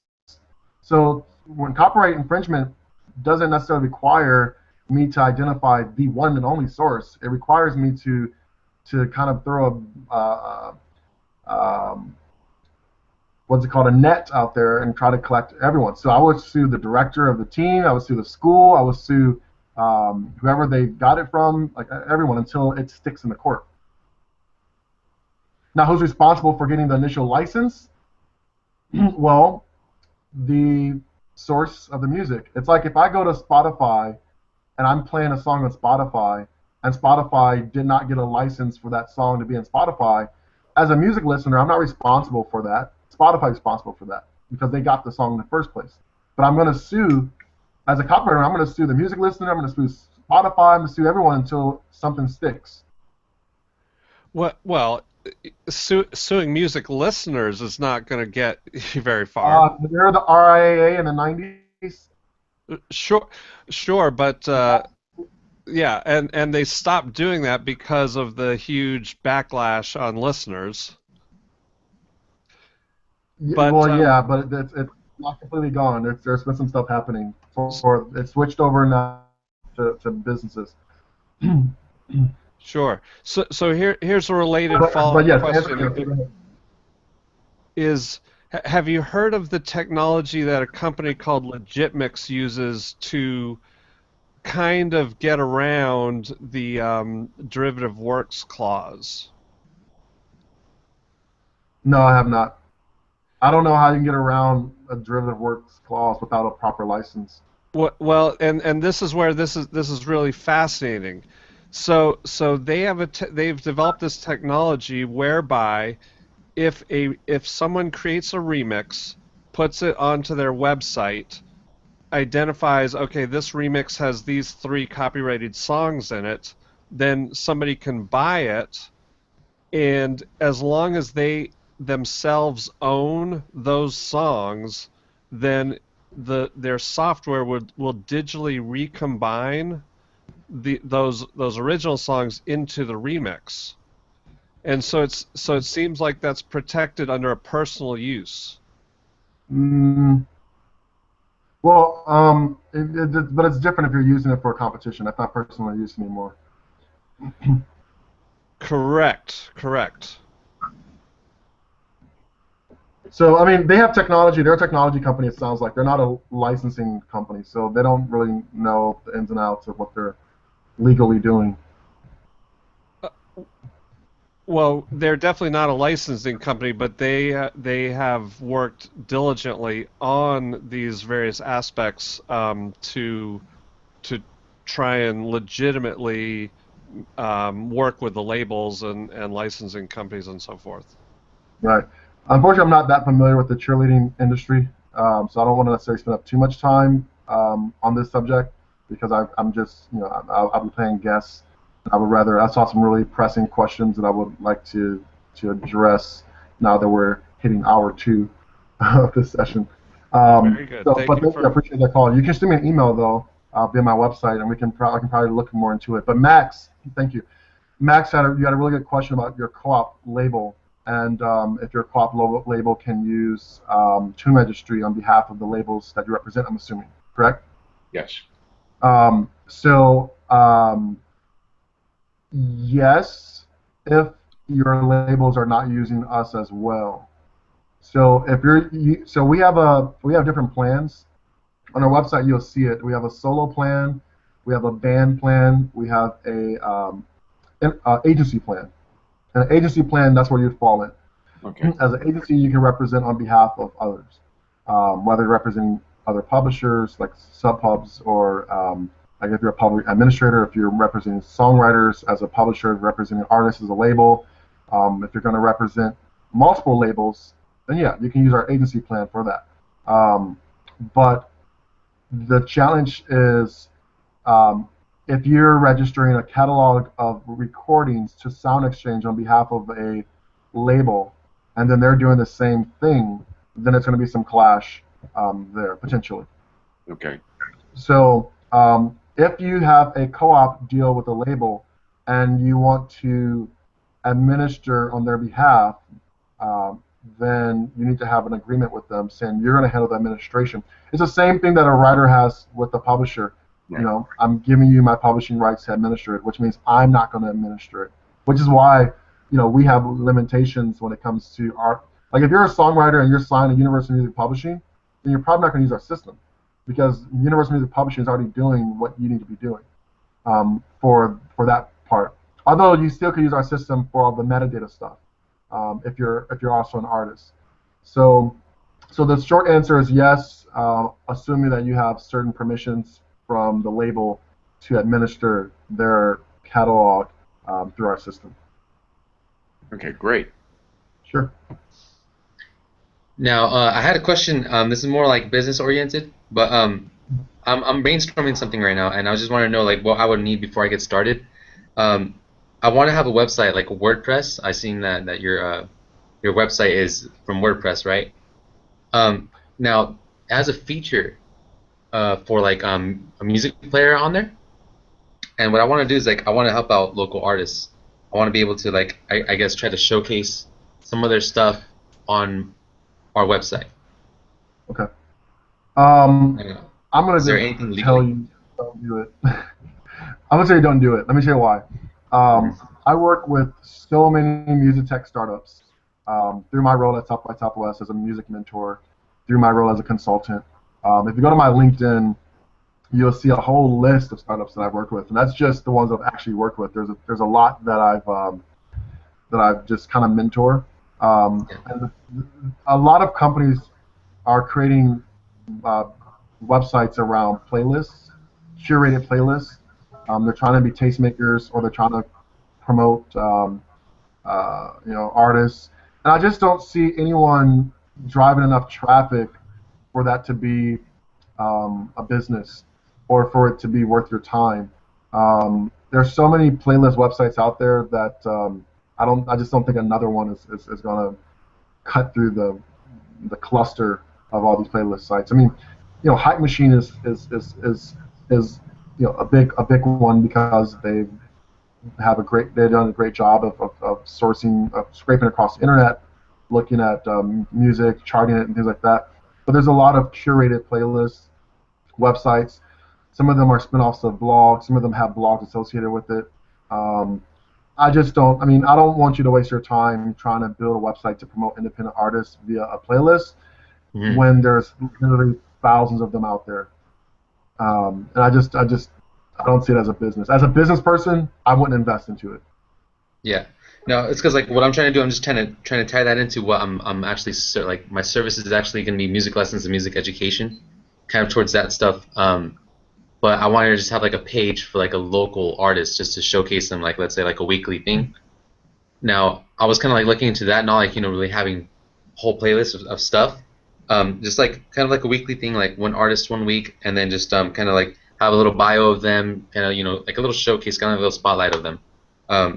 Again, I get it. There's a lot of those out there. I mean, if your core business, or if you're saying a core business is to license music, then okay. Then then this other stuff sounds like just add-on content marketing, which is fine. But if your core business is going to be to spotlight independent artists, there's so many websites out there to spotlight independent artists that from your standpoint as a business person, I don't know if that's going to be like I don't know what you're going to get out of it. But you can play around. Check out DreamTuner, DreamTuner.com, which is a startup that I advise, which are creating playlists around and getting people voting on music around independent artists.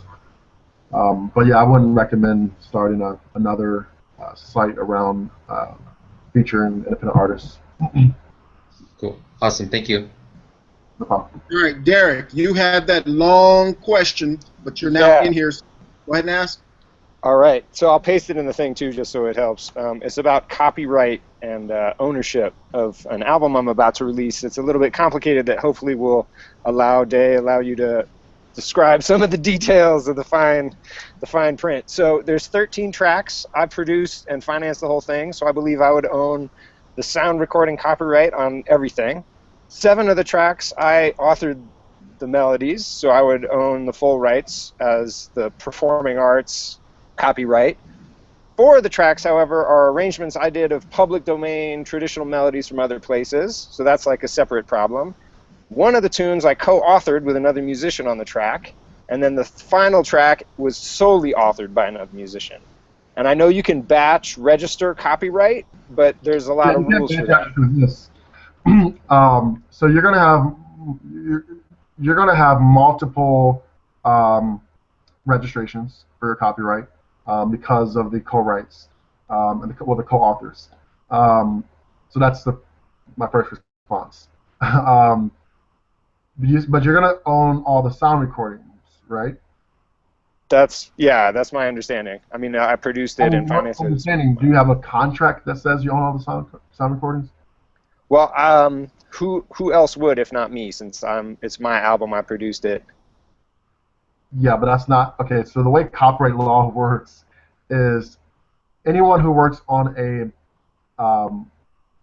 copyrightable medium is automatically a co-author, shared, split by the number of people. Actually, you all individually own 100%. The only way that does not go into effect is with the copyright registration. The copyright registration based on an agreement between the co-authors. So, for example, the only reason why Atlantic Records owns the masters of their artists is because they enter a recording agreement, and that recording agreement says that they own the masters. So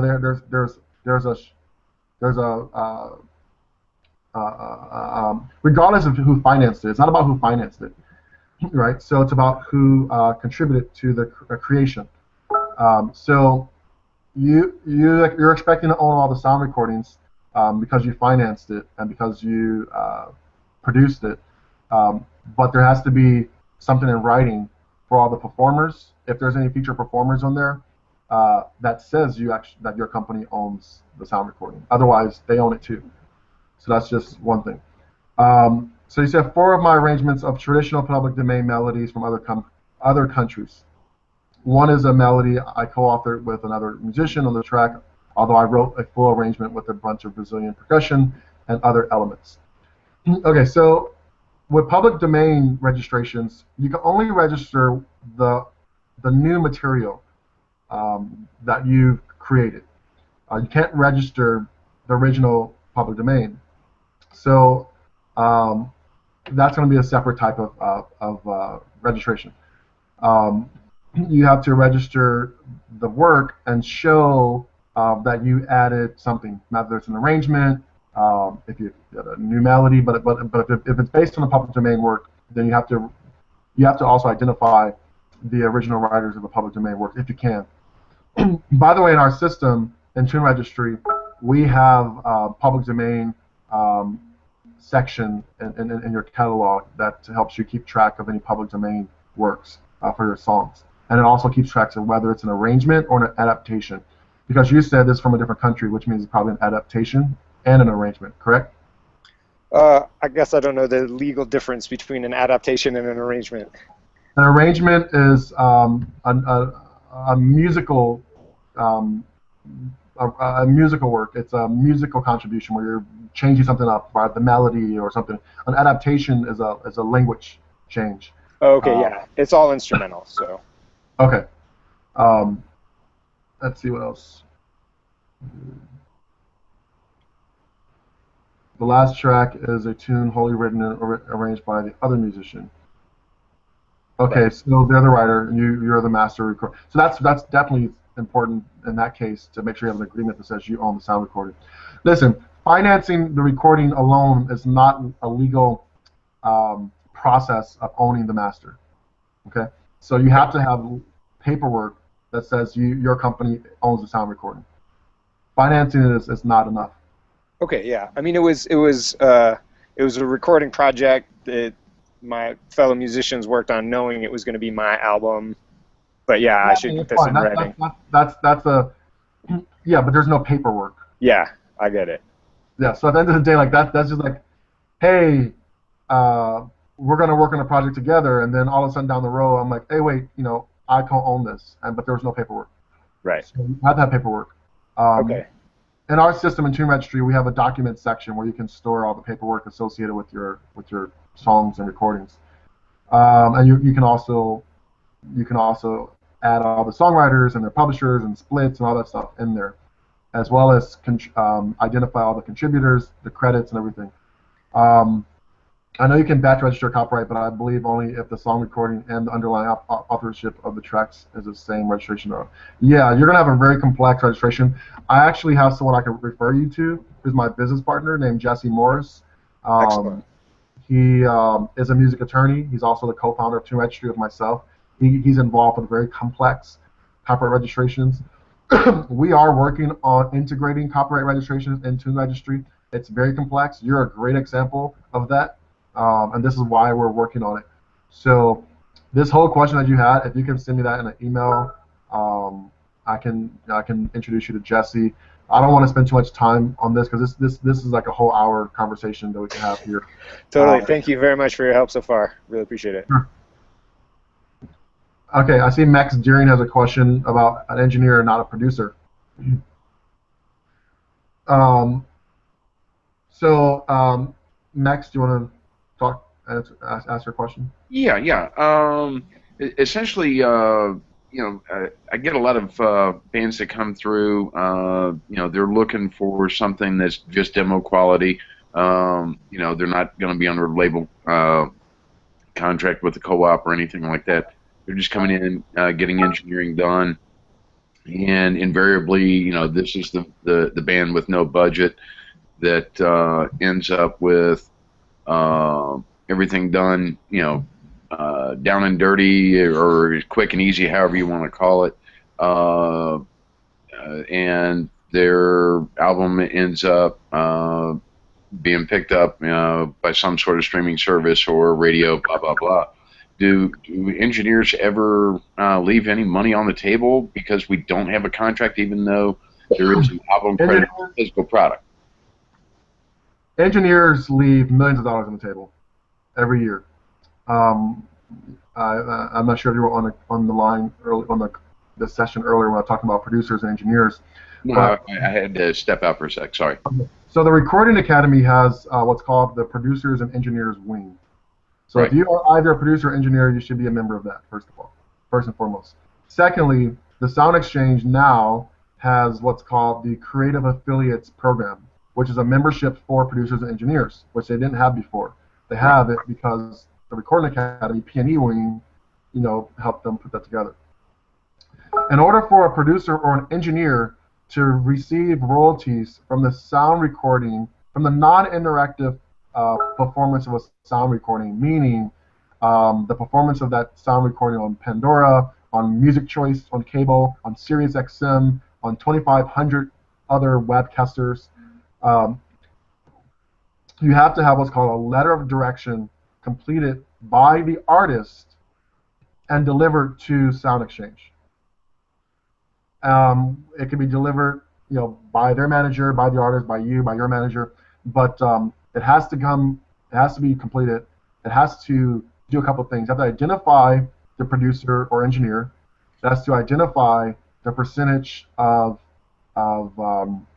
royalty that's being allocated to that producer or engineer, and it has to identify the effective date of collection. So, which should be the date that the record is released. Right. So that information has to be sent to Sound Exchange. Once they have that, then they can start sending checks to the producer or engineer. Most engineers think that they have no royalties entitlement to anything because they're quote-unquote just a sound engineer. But the reality is you are contributing to that recording, which means you should be entitled to something. It's a negotiation process, but there is some potential royalties on the table there for an engineer. It may be small, but there's something there. In addition to that, there may be some other royalties for the sound recording as far as the sales royalties. Depending on how big the engineer is, if I'm a Grammy-nominated or Grammy Award-winning engineer and you want to use my services because I have a certain skill set or style or whatever, then obviously I'm in demand to you and I'm entitled. It should be worth me getting a percentage of the down the stream sales, the actual revenue from the retail. So it's all in negotiation, but once those things have been negotiated, it has to be registered to be able to collect those things. Thank you. No problem. All right, who else has a question for Dae? I see IHQ has come in. Angela has come in. Hallie, did you have any questions? Honestly, at this point, I have no questions. I'm just listening. This is extremely informative and helpful. Uh-huh. Hugh, what about you? If you can mute. You have any questions? All right, Hugh, I see that you're unmuted, but I don't hear any audio from you. I have a question, Dae. What does it mean to be DMCA compliant? What does that mean?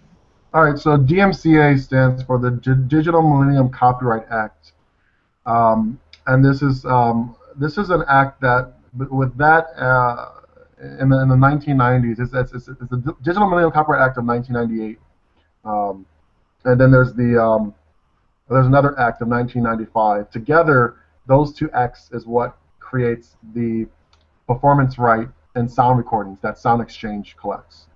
Before 1995, there was no performance right in sound recordings. So even though writers and publishers can collect a royalty or are entitled to a royalty under the Copyright Act when music is performed on Pandora and any kind of digital streaming sites, sound recording did not have that same rights. So artists and record labels do not have those same rights. So DMCA and the Digital Millennium Copyright Act is what allows that.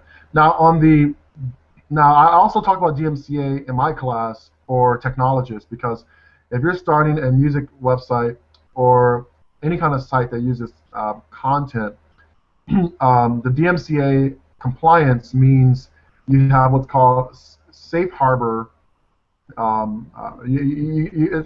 a part of it called safe harbor, which limits the liability of digital music services for copyright infringement. For example, SoundCloud is was the hugest, and one of the hugest infringers of copyright, because people are uploading songs or tracks to SoundCloud without permission from the copyright owner. For example, DJs who make DJ mixes upload their mix on the SoundCloud without the permission from the copyright owners to upload those mixes or to create those mixes in the first place, because those mixes are derivative works.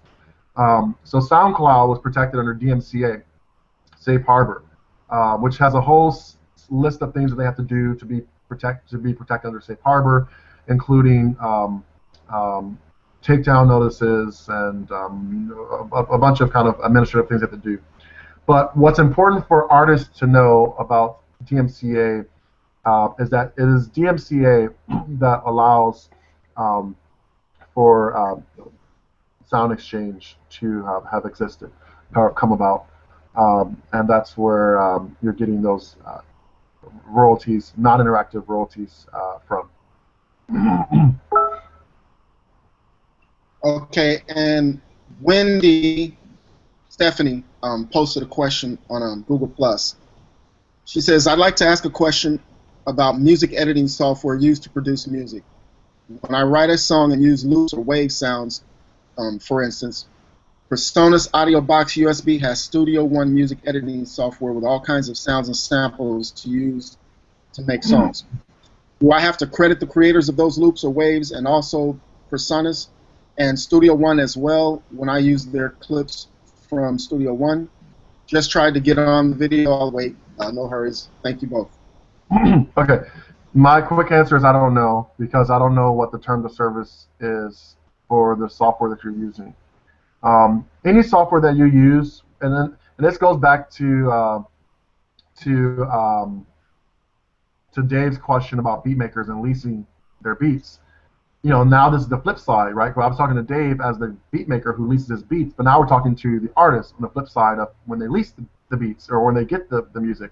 It depends on the terms of service. It may say that you need to credit, or it may not. So I don't, to be honest, I just don't know, because I don't know what it says. It may say that you don't have to credit, but you may be limited on how you can use the master recording. So I don't know. The license, like Angela just said, the answer is most likely no, as long as you have a license to use the software. Right. Well, again, I mean, most likely, yes, that's correct. Most likely, it's no. If it's a popular software, they probably are big enough to have already pre-cleared their library that they've made accessible, and you can use it without any trouble. But I can't give you a definitive yes or no, because I don't know what the term of service says. Okay, so basically she has to go to read her software, read what her stuff says. I mean, anything you use, listen, anything that you use to create your music, you need to read the terms of service. Why? Because you're creating something that is copyrightable. You're creating something that you're going to own a copyright to and then monetize for a long time, for your life plus 75 years. So you need to understand the tools that you're using to create your music, because those tools may limit what you can do. So most likely, the libraries that are accessible in your tools and your search software is cleared, but you still need to read it. I'm reading through all your stuff online. How many different licenses do we have to worry about? Like, it seems like there's a ton. It seems crazy. Like, there's a lot. There are a lot, and that's why I said it's frustrating from an independent artist standpoint, is because your job needs to be creating good music, and to be putting that music out into the world, so that people can hear it, whether you want to monetize it or not. But at the same time, you have to make sure that you're protecting your music, especially if it's going to be monetized. But also, it's helpful to be able to earn a living off of your music because you're creating it, and so with technology, as technology advances, it's creating different ways in which we use and consume music. It's creating different licensing strategies. The big labels and publishers have departments dedicated to new media and to digital licensing and things like that. And they have all types of scenarios for licensing. There's an app called Flipagram. There's apps like that are social media apps that use music in some capacity. And how are those things licensed? How does that trickle down to an independent, creator? It's important to know that there's a lot of digital music services out there, and they have different business models. They have different feature sets, and as a result, they have different types of licenses that labels and publishers and rights societies have to come up with. Like, you've heard of a public performance royalty. People don't realize a public performance royalty comes from dozens of public performance license types.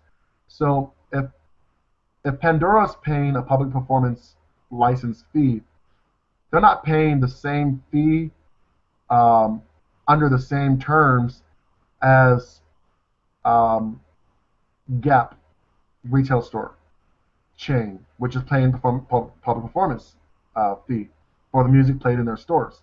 It's a different license. It still relates to the public performance right and the copyright, but it's a different license type, different terms, potentially different payment obligations, reporting obligations, different fees, different fee amounts. So there's a lot of different licenses out there that controls or informs the royalty flow back to the writers and the publishers.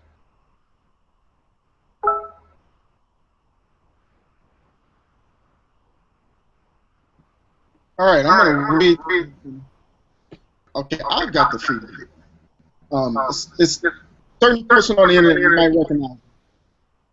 You know what? I'm going to type this since I'm getting that feedback. Oh, it's gone. It says, you might recognize this person. He says, I strongly recommend that anyone considering launching a music tech startup or a startup that incidentally uses music, such as a complement to the core product offering, uses music, such as any video platform that allows UGC, which I have a question of what UGC is, or a website with music as a complement to the core product offering, consult an IP attorney or at least a music business consultant who understands IP as it relates to new and emerging business models like the author. Right, Sound familiar? You're reading my quote. Yeah. Tell me about all that stuff right there. It says that allows UGC. What is UGC? UGC is user-generated content. So okay. YouTube is a UGC platform. SoundCloud was a UGC platform until they got completely licensed properly. Instagram is a UGC. Vine, Snapchat, Twitter, all these things where consumers actually create the content and upload the content. So when the public uploads the content, that's user-generated content. The problem with user-generated content, and the reason why DMCA exists, is that user-generated content opens the door to copyright infringement. YouTube is a great example. Takedown notices, right? Those notices you get from YouTube saying you're playing something that's been claimed via our content ID identifies that this song and your embodied in your video is claimed by this rights owner. So that notice is a DMCA notice. It's a takedown notice that is stipulated by the DMCA Copyright Act, the Digital Millennium Copyright Act. So UGC is user-generated content, and anytime someone comes to your concert and they put their phone up in the air and they're recording your concert and they upload it on YouTube or post it 15 seconds on Instagram or 6 seconds on Vine, they're creating UGC all over the place. user-generated content, and that content generates royalties. Those platforms have to pay royalties against that content, but you're not collecting that royalties if you're not registered properly. So when I work with the client, when I work with, for example, I have a client called mydivio.com, which is a really cool platform for independent artists. A friend of mine, Rosalind, who comes from MySpace, she was the director of artist relations for MySpace for 10 years. We worked, we've collaborated on some projects in the past. She's a co-founder in a platform called MyDivio, MYDIVEO, and it's kind of like a video LinkedIn for artists. And they create sweepstakes and contests, and they collaborate. They introduce artists with major music industry people. But I work with them to help them figure out their music industry responsibilities before launching. And just like them and a number of other startups that I've worked with, they have to get licenses in place for UGC, user-generated content. Whether it's a sync license with publishers because they're video, or it's potentially they get their performance licenses from ASCAP, BMI, and CSAC for the performance of music. But I'm happy to hear that, Hallie. My Divio is great. I was their guy. Jesse Morris, who I mentioned earlier, who's my business partner on TuneRegistry, we were the two consultants for my Divio. I handled the business, and he handled the legal. So we worked together to pull that together for them. But UGC is user-generated content. If you're doing a show or a concert, when your fans upload that to YouTube, you can generate royalties, or you can generate advertising dollars against that content through YouTube's partner program. And that's where Content ID comes into place. There's tools, there's companies out there like Indie Music, AudioAM, or Audium. CD Baby now has a platform that does YouTube collections like Content ID. Any of that user-generated content that users put on their website, you can push ads against that and generate revenue from that. Okay, and is TuneRegistry still looking for beta testers? Yeah, I've been seeing it pop up on my screen every time someone signs up. So like I said, go ahead and sign up. You go to TuneRegistry.com. I'll post the site again, but it's TuneRegistry.com, and we're looking for private beta testers. We were just at South by Southwest last month. Well, I was there because I'm a South by music mentor, and I kind of debuted, or kind of did a soft debut of TuneRegistry. The feedback has just been phenomenal for us, because the challenge is not only is it frustrating for independent music community to get your music registered in all the right places, it's also frustrating on the digital music service side and the rights society side because they don't have all the information they need to do their jobs. Sound Exchange, wants to get their music royalties out to the right people, and so does AFM-SAG-AFTRA, Intellectual Property Rights Distribution Fund, so does ARC, so does ASCAP, BMI, CSAC. They want to make sure that people are getting the writers and the publishers and the artists and the labels are getting the royalties that they're due, but without the information to know who do we send it to, it just sits there, right? And it only sits there for a period of time, by the way. You get 3 years, and then it disappears. Well, it doesn't disappear. It gets distributed to the people who did register.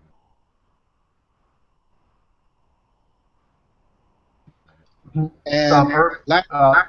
to sign up for our beta, you just need to request an invite. Go to TuneRegistry.com. There's a button that says Request Invite, and you'll see the information there.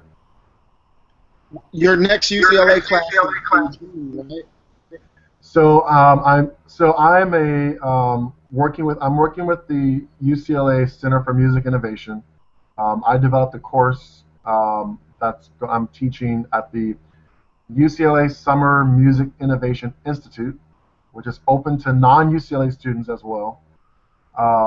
And this course along with my colleague, Dr. Gigi Johnson, who's the director of the UCLA Center for Music Innovation. She's also a professor of the music industry program at the UCLA Herb Alpert School of Music.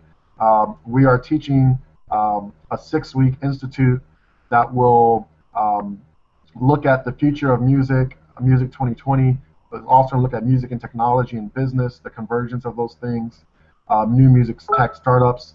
We're also working with a number of my colleagues in the music industry to bring speakers, to do networking events. We're already planning field trips to some of the major music companies here in Los Angeles to meet one-on-one with some of the top executives at some of the top music companies. So it's going to be a really exciting institute. It's 6 weeks. There is housing available. There's financial aid available for UCLA students. I highly recommend, if you're interested in where music is going from a rights standpoint, from a data standpoint, from a technology standpoint, it's going to be a very interesting 6 weeks. It's 2 classes. It's 8 units, so you get 8 credits. It is transferable if you're in college. It's, depending on where college you go to, but it's transferable units. And it should be really exciting. We're right now working with, we're putting together the speaker schedule and the events and the panels that we're going to have. It's going to be a very informative, exciting, 6 weeks on the UCLA campus, starting June 20th, going to July 28th. Information about that can be found either on my website, daeboganmusic.com, or on the really long website called innovation.schoolofmusic.ucla.edu. But I recommend just going to my website, which I just posted again. Okay, it's daeboganmusic.com. Where will you be speaking next? If we want to come out and meet you and whatever. So I will be speaking. I'm moderating a panel in New Orleans at the end of this month for the Collision Conference. Then I'll be in Nashville for the Music Biz 2016, which is in May 16th to the 18th, and the Collision is April 25th to the 28th. I have my speaking schedule online, so if you go to daeboganmusic.com, they're online. Here in Los Angeles, I'm working on some stuff in June, hopefully at some production schools here that's open to the public. And I'll probably do another one of these with you at some point. I'd love to have you again. Max, are you ready? You said you had a question for him. You're muted. Yeah. This one's a little bit squirrely. If you want to tell me to rethink my sanity, go right ahead. As far as artists trying to derive income from new streaming sources, and I'm kind of thinking of venues will be streaming content. Is there a way to license or a way to ensure everybody's getting paid from streaming sources yet? I mean, is there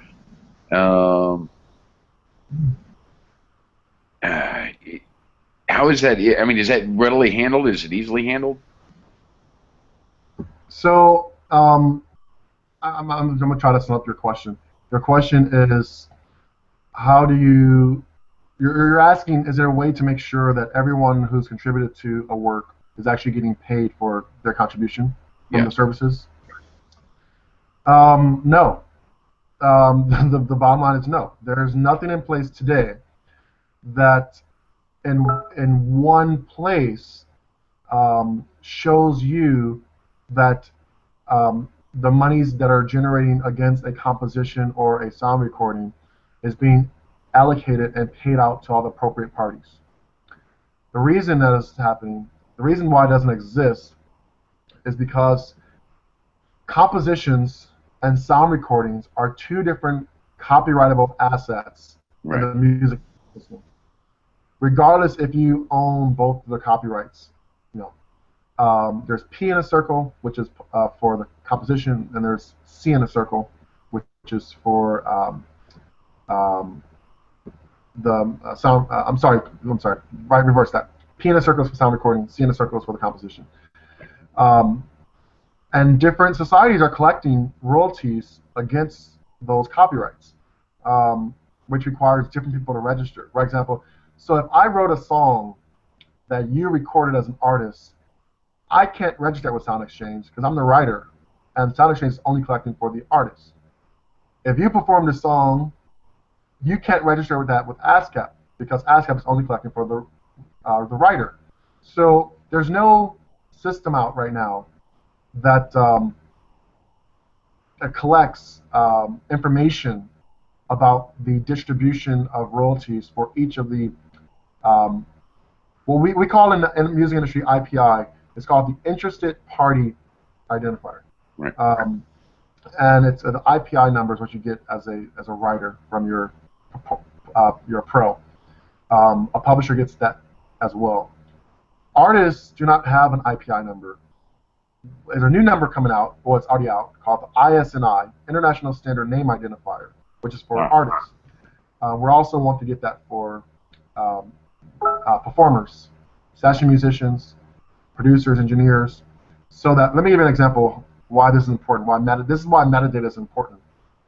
If I register a song and I don't have the IPI number, then I can't identify who the writer is to get the publishing for that.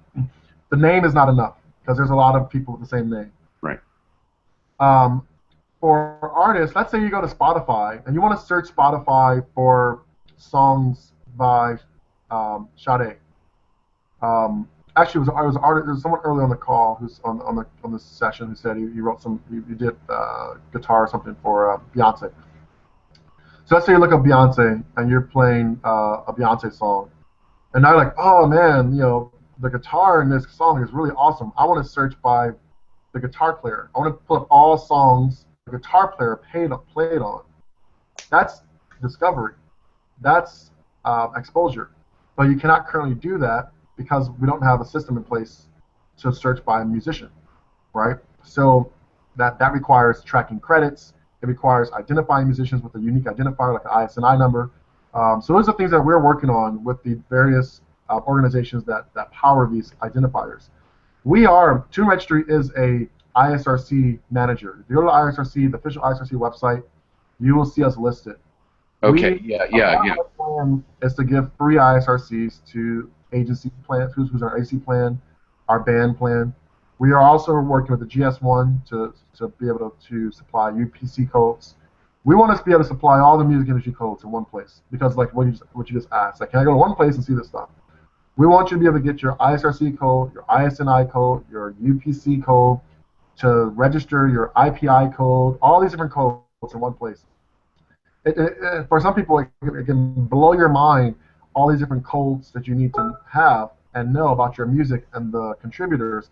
But these are the codes that are used to cross-reference between databases to be able to identify a sound recording to the underlying rights information. And without them, it becomes increasingly difficult to identify the rights owners and to pay them out accordingly. Do you think there's ever any chance that we could get something that would essentially say if it's going to be, for instance, a stream service, that the stream service would have a unique identifier once it translates onto the web? Well, the streaming services do have a unique identifier. Everyone has a unique identifier. So when you go into Spotify and you play a track in Spotify, Spotify has its own unique identifier for that track. And that same track has a different unique identifier for Apple Music, and a different one for Tidal, and a different one for Pandora. Yeah. They all have their own identifiers for that track. They hope to have the ISRC code as well, but sometimes artists don't have an ISRC code, and they release it. Now, a UPC code is required for iTunes, and ISRC is becoming more and more required. But those are unique identifiers that are necessary to be able to identify the track and to be able to, like, even, let me give you an example. Let's say I release an album, and on that album is a track called Up in the Air. And then on the same album, I release Up in the Air live. Meaning this is the live, this recording of the live version after we performed at Coachella, for example. But on the live version, the band that played on the stage is a different band or backing musicians that play in the studio version. So now you can have 10 different musicians across the same song because there's 2 different versions of the track, right? A live version versus a studio version. And then let's say there's a remix. And now you have some other contributors. So the only way to identify those things is with ISRC code. If the ISRC codes are identifying the different versions of the tracks. And attached to the ISRC code should be the contributors and the credits. So that ARC, Sound Exchange, SAG-AFTRA, AFM SAG-AFTRA can allocate royalties and distribute that out to necessary people. Well, would it then not behoove artists performing with ISRC standards to have anything that's 30 seconds long, even if it's up on regular social media with or any UGC? Does it make sense for them to embed their ISRCs in that? I'm sorry, can you say that question again? Yeah. Does it make sense for artists to embed ISRCs in UGC? Well, you can't, because UGC is called user-generated content for a reason. The user creates the content, not the actual creator. So user-generated content is content created by users of a digital service and posted on that service. It may be original content. It may be a derivative work of original content. It may be a copy of original content. But UGC is just the category of content on a services platform. By the way, there's more than just a couple sources of income. There's over 40 income streams for artists, depending on what you do as an artist, whether you're a writer or artist or both. I'm posting that link in the chat right now that shows you the multiple revenue streams that an artist can potentially capture. So it talks about the different licenses. It talks about the number of royalty streams. Seriously, I can't thank you enough for doing this. This is phenomenal. Thank you. Urban has posted, or Hugh has posted, due to the new RIAA digital classifications of the platform, does live streaming Google Hangout performances count?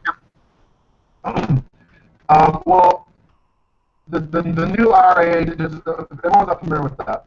Which, by the way, we're working with RIAA, which oversees ISRC folks. It's about streaming on major streaming platforms like YouTube. I don't think Google Hangout is a part of that because Google Hangout is a video technology, peer-to-peer video technology platform. It's not something that they track. I don't think it's something that they track and report, right? Google doesn't report the contents of a Hangout, so I don't know how that would work with RIAA. And I don't know if live streaming counts or not, to be honest. It's more talking about people going to like YouTube and clicking on the play button. So I don't think live streaming is a part of that yet because there's no way to track that. Okay, I'm over here struggling to hear you, Dae. Your audio is getting recorded. Okay, hold on. Let me try something. On ours, we go to bandwidth, lower the bandwidth, and then the audio sometimes gets better. And the bandwidth is, if you are on the computer, pinky poster up top, and it's the one that looks like bars for your cell phone. You set it halfway, click on it, you set it halfway, and a lot of times the problem clears up. Not always, you know. All right, let's see. How is that? Is that better? Is that better? You're still distorted. Does anybody else have the handout to be published to YouTube and information added? Is that better? It sounds like it's a little better, Dae. Hugh is saying that the hangout could be published to YouTube and the information could be added. Oh, check 1 2, check 1 2, check 1 2. You hear me? Yeah, it's better. Okay.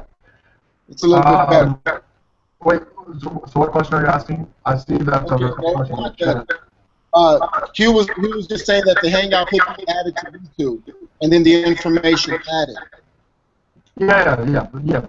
But he asked about a live stream. Like this right now is a live stream, so this wouldn't count for RIA. But the recorded session posted on YouTube would count. Okay. All right. This is a good stopping point. And here comes Snipe. I had a question. I mean, listen, I have probably another 15 minutes. We'll stop at 1. But so anyone needs to jump off, go ahead and jump off. I'm passionate about this stuff. I mean, I can talk for hours on this stuff. Oh, you're good. The only problem right now, Dae, is you're distorted. Could you go out and come back in? Sure. That clears it up sometimes.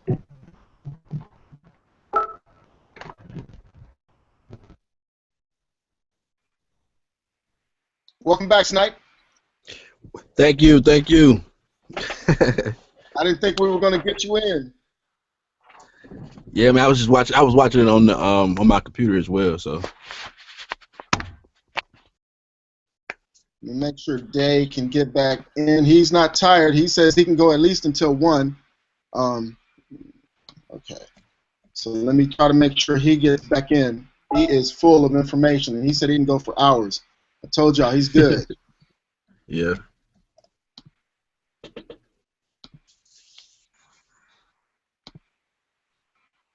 How do you pronounce your name? Is it Matt or Mate? Ma'at Hotep. The A's are as in like the mama. It's either Ma'at or Mayat. That's dope. All right, we good? Yeah. Oh, yeah, bro. You sound much better. Now we can understand you. No, I was saying we would have to end it if we couldn't hear you. I was over here struggling, like trying to use some Superman type hearing to understand what you were saying, but you're good now. All right. Okay, were you in the middle of saying something, Dae? No, I'm just making sure you guys can hear and see me. Can you hear me and see me? You're good to go. All right, Snipe, did you have a question? Yeah, I was trying to see if I know Dae probably remembers the pinup songwriter event. I was trying to see if there was any type of events around LA that are sort of like that now. I've been trying to find them. I know you had some that you was posting in the it was some group I was following you in, and you were saying you were trying to get everybody to come and say if they wanted to meet up or whatever. But I was trying to find networking events like Pinup Songwriter event was a few years ago. You know, there's a lot of events out there. I've been focusing on conferences, to be honest. So I've kind of been out of the loop on you know, the local events. I recently took over a meetup group called Independent Music LA. There's about 1,300 members, and then I just became an organizer also for Music LA, which is another group on meetup. And we're going to start creating events, but I'm there's stuff happening. I recommend checking with your representative at. Are you with ASCAP, BMI, or CSAC? ASCAP. Okay, so I recommend that you check with them to see what's happening. You know, from on their side. Okay. Cool. Can you guys see me, by the way? Derek, it's your turn. Who said that? Who asked about being seen? That was me, Dae. Can you hear me and see me? Yes. Yeah. Okay. All right, Derek, go ahead. Sure. Just a quick follow-up on the ISRC topic. So back to the album with the one producer but many different possible authors. The ISRC code should be tied to the specific masters and should be therefore done by me, the person who will eventually own all the master recordings, not separate like ISRC code by the person who authored one of the tunes. Right? Correct. Yeah, so the ISRC code is the code that identifies the recording, which is, so when you own the master, then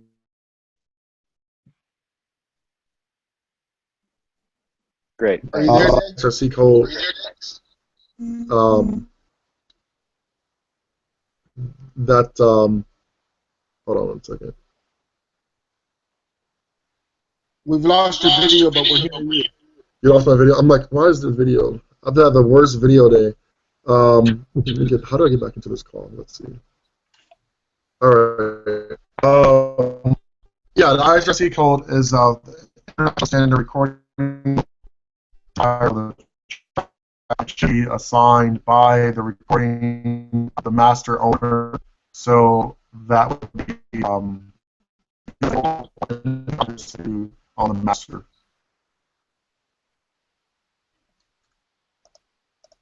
Can you hear me? Is that good? Your audio is glitching again. Did you understand what he said, Derek? Or no?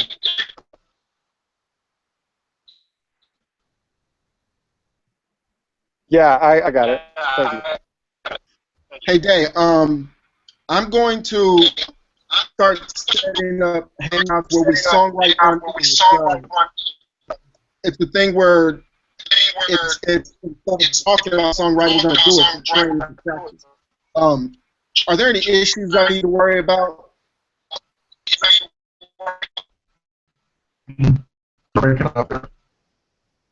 I'm gonna type it. Try to type it up here. But basically, we're gonna do songwriting hangouts where we actually write online, write songs. It might be 10 of us in here, and we all are contributing online, live, in front of everybody. I'm wondering if there's any issues I need to worry about. I can hear everything you said. You're topping up. Can you hear what I'm saying?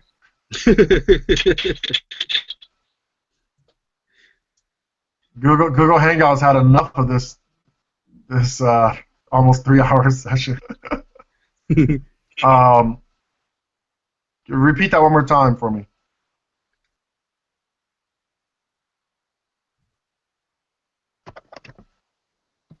Can you see what I'm typing down there?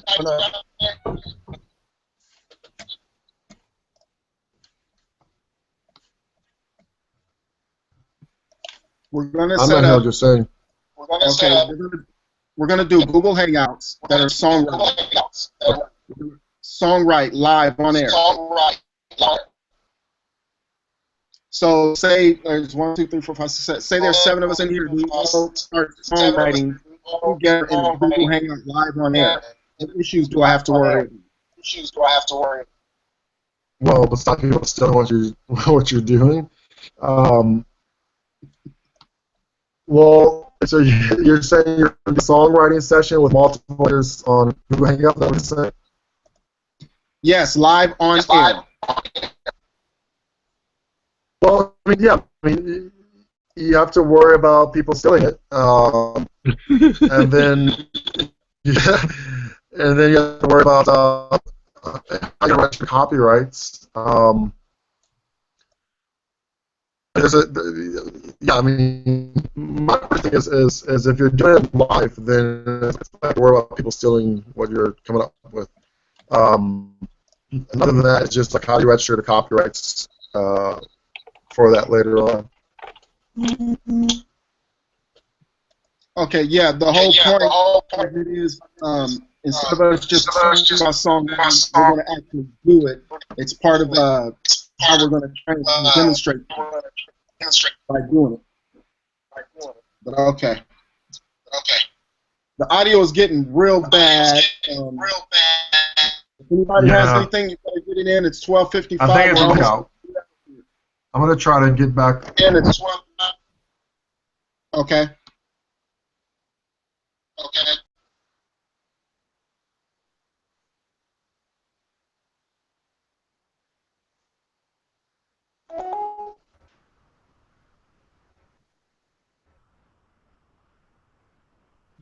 Okay, we see two of you.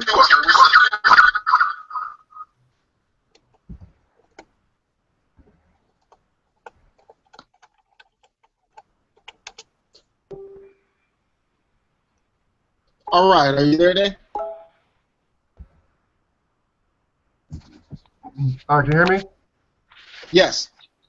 All right, is my audio better? Much better. Well, the whole thing about the Google Hangout songwriting is a lot. We do a lot of theory, and it just gets crazy. So instead of talking it, we're gonna start doing it. And under pressure, here, pick a subject. Mice fighting. I don't know, and then we just start writing, sort of like I don't know if you remember the show. I think it's Whose Line Is It Anyway, or something like that, where they would improv on the spot. You know what I'm talking about? I got it. Yeah, I mean, you need to, before you even go into the session, then you need to have people sign off on some paperwork or something. Because, like, if you're creating a work and you're all collaborating on it, then you all co-own it until there's some documentation showing splits. So, I mean, unless it's okay, you can either go into it saying, hey, we're all going to own this equally, regardless of what contribution you make, or you agree to enter into a split sheet after the session. But either way, you need to have a split sheet. Whether you're doing and this is something I should have brought up earlier. I know some people jump off the call already, but split sheets is like your number one. That's the first step to protecting your rights. The split sheet. If you're collaborating with somebody on a work, you need to have a split sheet. A split sheet is a one-page document. It can be 2 pages if there's a lot of people. That identifies who the co-writers are on a composition, whether there's a music producer or a lyricist or songwriter or whatever. It identifies them, and it also identifies what percentage of the publishing does each of you own. It has to total 100%, and then you all sign it. That's a split sheet. That's the basic start to the whole music monetization process. If you don't have that in place, then you can come back. It happens all the time. I've dealt with it before, where someone can say, "Oh, I've worked on this work too. I'm supposed to get 33%." Like, oh no, you said 20%. Like, you know, it's like you're arguing about it after the fact. People are like, "Oh, well, I don't want to talk business right now. Let's focus on the work." Like, no. Like, before you leave the studio, y'all need to have a split sheet. I don't care if it's just a text message to each other saying, you know, your name 20%, my name 20%, your name 20%, you know, whatever, and then they reply back, agree. That's at least something to start with. But you need to have a split sheet that breaks down who owns what when you're collaborating with someone. I've had scenarios where music was already on the radio generating royalties, and then someone comes out the woodworks saying, "Oh, I own 15% of that." And you're like, "What are you talking about?" You know, "Oh yeah, they wrote the hook." Like, "Oh, well, you know, why wasn't that a split sheet?" You know, so that stuff can happen, and it's terrible when it happens, because when someone claims ownership in a work that is generating royalties, those royalties will freeze for everyone until it's resolved. So if a song is generating royalties on radio or TV or whatever, and someone comes in later and say, "Oh, I own 10% of that," ASCAP BMI CSAC is going to freeze those royalty distributions to everyone until it's worked out. So it's important to have those split sheets done in advance. Paperwork is important. I know it's cumbersome, but, you know, contracts, you know, the guy that was on here earlier who had the whole complicated copyright situation, I'm like, you know, you have to have a contract for those sound recordings. You financed it, but you have no paperwork saying that you financed it. You have no paperwork saying that you own the master. Okay, what weight will it hold if right now we're about to copyright and I said, okay, does everybody agree that we split this evenly, and everybody states that they split it, we're going to split this evenly, and then we start the songwriting hangout, what weight would that hold?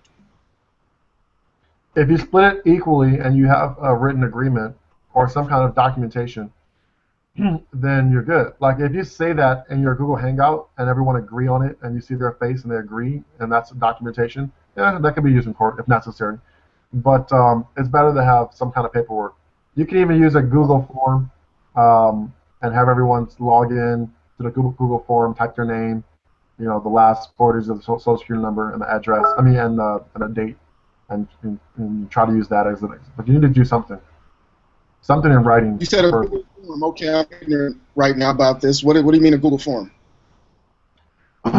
So if you have Google Drive, Google has a number of apps like Google Docs and Google Sheets. Google Form allows you to create a form where people can input.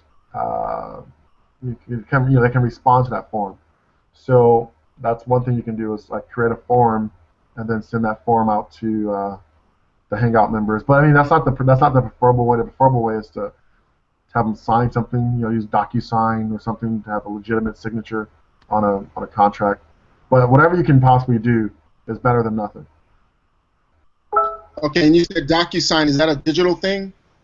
Yeah. I'm asking because people are being like Dwayne's in Canada, Angela's in Korea, and so, but DocuSign is something digital we could do? Yeah, DocuSign is just an online signature platform. It allows people to sign, electronically sign, e-sign, right? DocuSign, DocuSign.